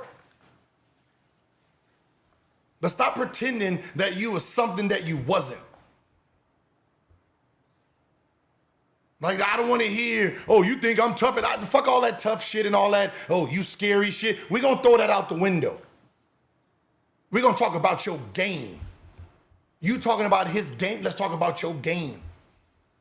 So you like to disguise everything with, oh, he's trying to belittle me. He's trying to do, no, we're not doing that. No. You had Michael Jordan, Patrick Ewing, Iverson, Kobe, Phil Jackson, Jordan again. And what did you learn? What did you actually learn? Do you know how hard, this is like being around fucking Bill Gates and fucking Elon Musk. and you homeless. Like that doesn't supposed to make sense. Are you not listening to the shit they're saying? Are you not putting your money in the same places they put their money in? Right, you're the number one pick, so you got the same power as they did when they was coming in. So you got some chips too. Elon Musk want to put $1 million, or Jordan want to put $1 million on it. You were so fucking stupid that you had an Adidas contract that they paid you for. And you decided to wear free Jordans in the game to impress MJ and got your Adidas contract snatched from you. That's how stupid you are. Never heard no one ever doing that. Never heard of a fucking player with a contract was trying to impress somebody else. Oh, I'm gonna put on some MJs so I get look, and then get his contract snatched. So when people say, were you with Adidas? Yes. He put on some MJs and Adidas dropped them. That's Kwame Brown's story. That's him. Mr. I can't get right.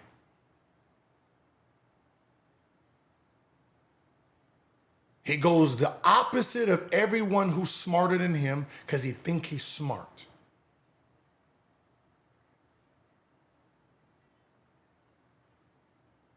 This man watches YouTubers all day and still don't know what success is and what trash is. You just fucking Google. Mr. Beast, okay. This person, okay. You look at what people do. And you can see successful pages and why are you still doing the same thing? There's nobody in your sector, sir, that got worse at YouTubing. What I mean worse is worse. Like wherever they started, they are better than or the same. You are the only person that got worse, right? You started from a phone like this, talking on the phone. Talking like this on the phone. Being visual. Us seeing you. Just in case you forgot. I want to remind you of how horrible you became. So when I say worse, we're going to show how you started YouTube and how you are now.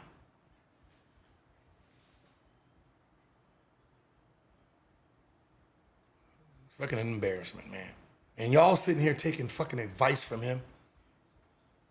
And then y'all wonder why all of motherfuckers that's been around him, why you think y'all have not moved forward in your YouTube career?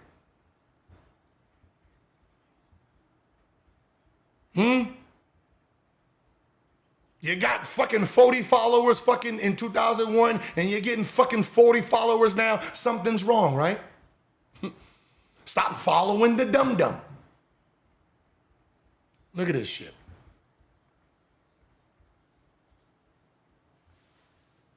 This is how he started off YouTube. Mouth open. What you want in your mouth? Right? Boom. Seem like I gotta. Right? Clean. Put together. Right? Address a few people. Damn, look at them scars on your arm. I wonder how you got those scars.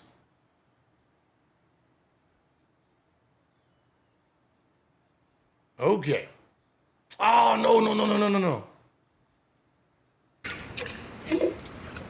Seem like I gotta address a few people today. How do I get to the... So, I'm gonna address Gilbert Arenas and... Okay, but this is how he started off YouTube. He started off YouTube as a face. Now he's not nothing.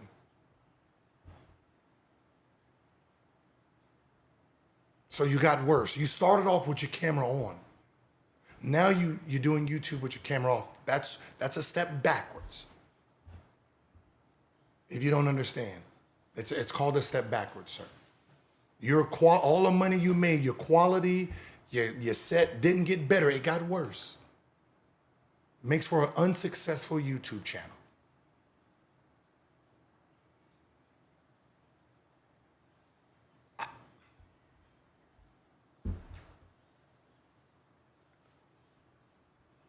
I just want y'all to see something. If you think I'm nitpicking, this is what it is. Watch.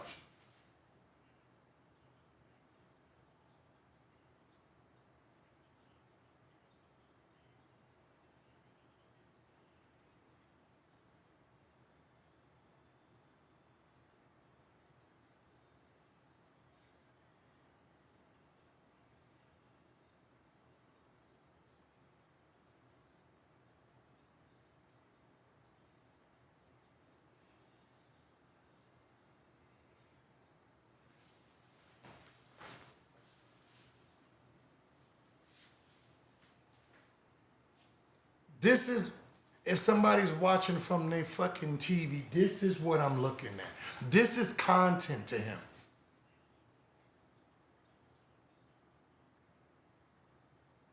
This is a fucking speaker box that don't even have his, this is him. This is the bitch right here. We don't even know it's him. This is his content. That if I'm watching from my TV, this is what I get as a fucking channel of what I'm supposed to be trying to enjoy. Why the fuck will I sit here and look at this all day? You do not get my attention here. I would rather look at the motherfucking game right here. This is what I'm looking. This is the visual you're giving me. And then you ask, why don't you make it somewhere?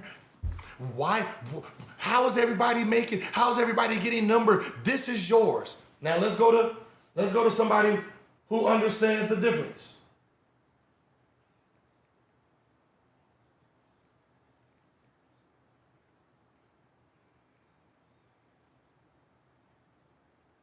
All right, you're always mad at self-talk, right? Wait, which one is? I don't even know which one is self-talk. Is this self-talk?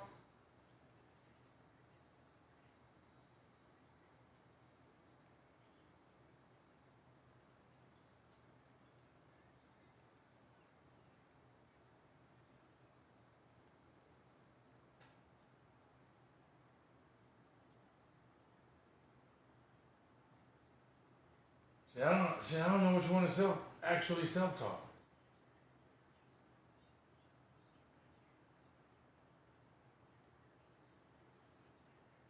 And self-talk TV, maybe? Okay, now, Kwame, this is self-talk. Right? He used his face. I can look at it, Kwame. Look, I can see shit. Woo! With my eyes, I can see 2 motherfucking people. Okay. Let's see, Kwame. Picture 3 people. I can see visually. Ooh and ooh. Huh? Let's see. I can see a human being. It's a TV. It's supposed to show shit.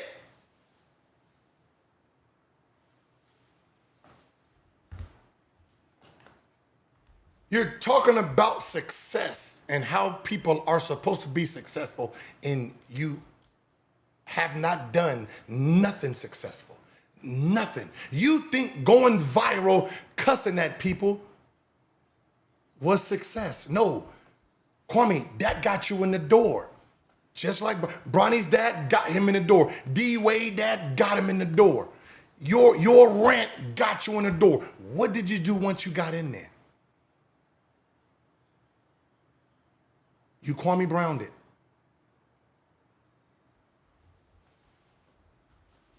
Now I know you're gonna do 62 more videos. It don't matter, dog. You can't beat with the facts. I use facts against you. I don't use the narrative and I don't change your words up. I use you. Right? You can pull a game to show you hustling You can go get your best game to show how good you played that game. Then we will say inconsistent. Same shit you said about Bronny, which he hasn't even really played any games. Do I agree that Bronny should play both? When you heard me talk about it, what did I say? I didn't talk about the game itself. I said, is there enough security for him? How's he traveling? That's all I asked about. What's in the best interest for the Lakers? Do they need him down there the whole time? That's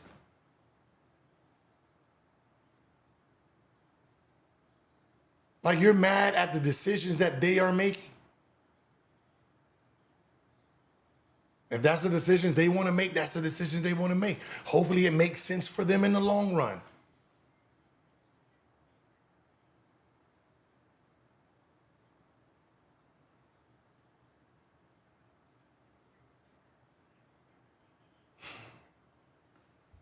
I hope I got through your fucking thick ass skull, but obviously I don't. And no one will. You are a genuine fuck up. No matter how you do it. You fucked up chicken coops. You was a barbecue where you had a restaurant, chicken nuggets and chicken fingers and chicken, whatever the fuck you had that was chickenish. You lost. You didn't do that. It ended. Right? Everything you do.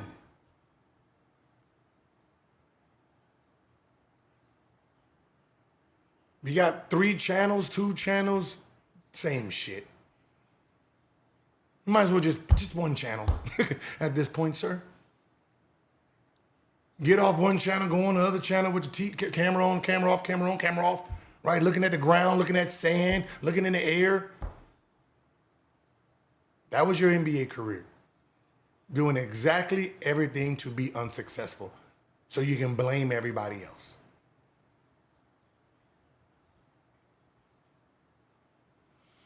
All right, man. I hope you have a good day, all right? But this is YouTube, sir, not radio, okay? Get that through your thick ass skull.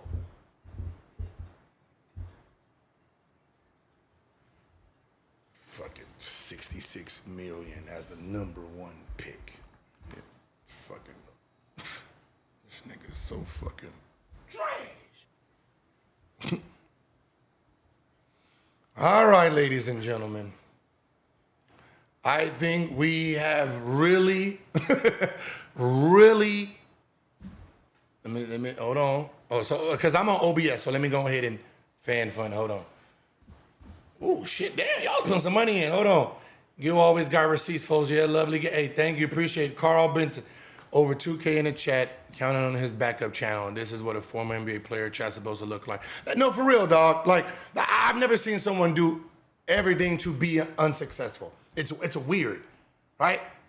He's a former #1 pick doing the same thing as regular ass niggas that work a 9 to 5.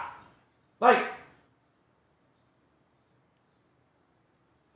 he is Kwame Brown. He's famous and he's doing the same thing as regular people. This is regular people. You said it. I don't even know who you guys are. Let me go ahead and put an overlay on. Yes, no one knows them. And you have the same visual. Have you noticed? I don't give a fuck if I'm sleepy, nigga. I'm gonna be on the motherfucking camera. I don't give a fuck how you pause me. I'm gonna be on it. My face is famous.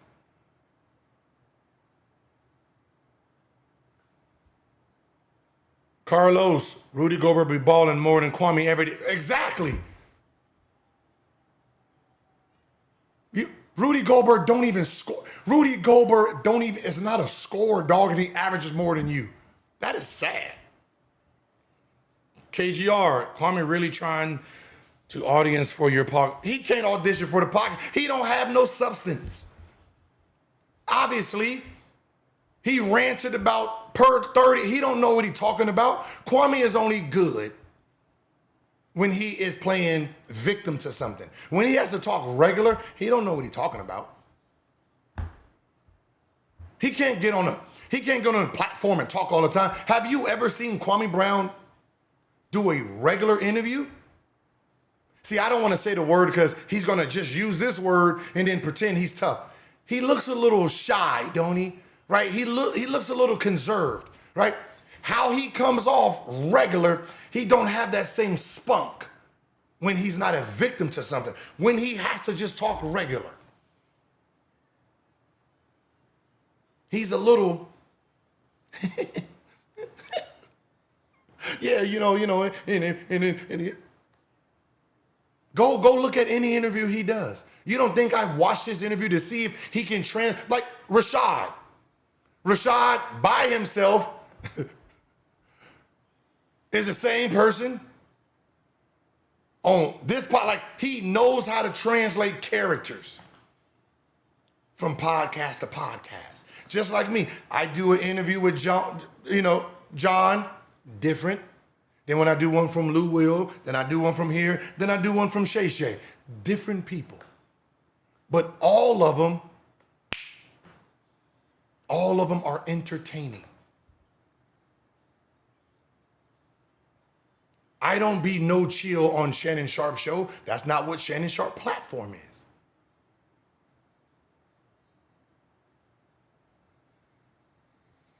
Ears to the street for exposing the hater. Dang your ears. Hey man, ears. Hey yo, hey. I peeped on one of your videos, man, and that cartoon dude. I like that, man. Dead ass. Kwame, do that.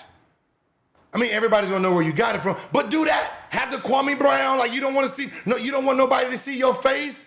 You and TJ, huh? Nobody want to look at TJ. Like, just put the cartoon there. That's fine. It's something we can look at, though.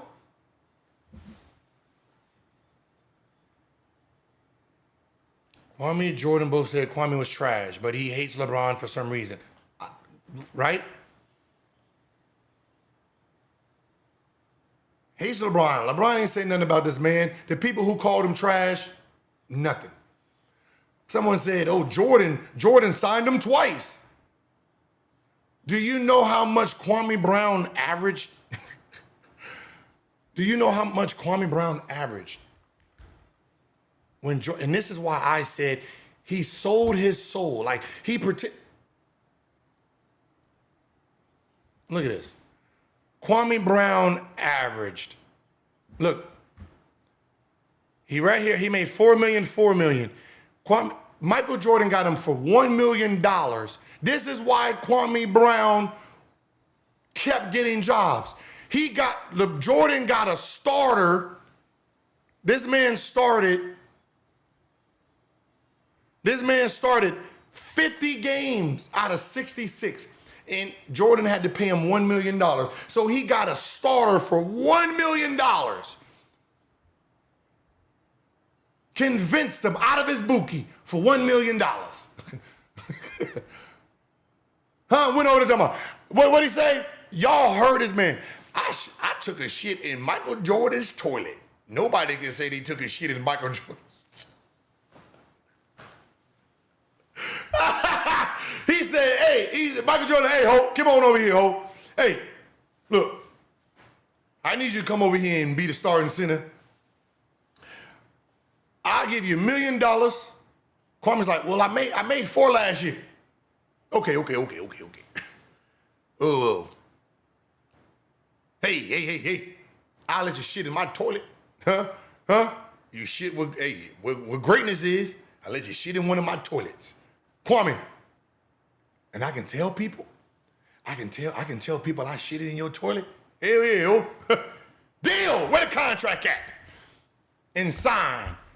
And then look what he averaged, y'all. This man averaged 8 points and 7 rebounds. And Jordan didn't want him back. Says a lot about you. All right. I'm going to go ahead and get out of here. I think we proved our point here. Kwame Brown, stop talking like you was this type of player. Maybe you should educate on how you were so you can help the next generation. All right. Peace, peace. Bye-bye. Because your whole life is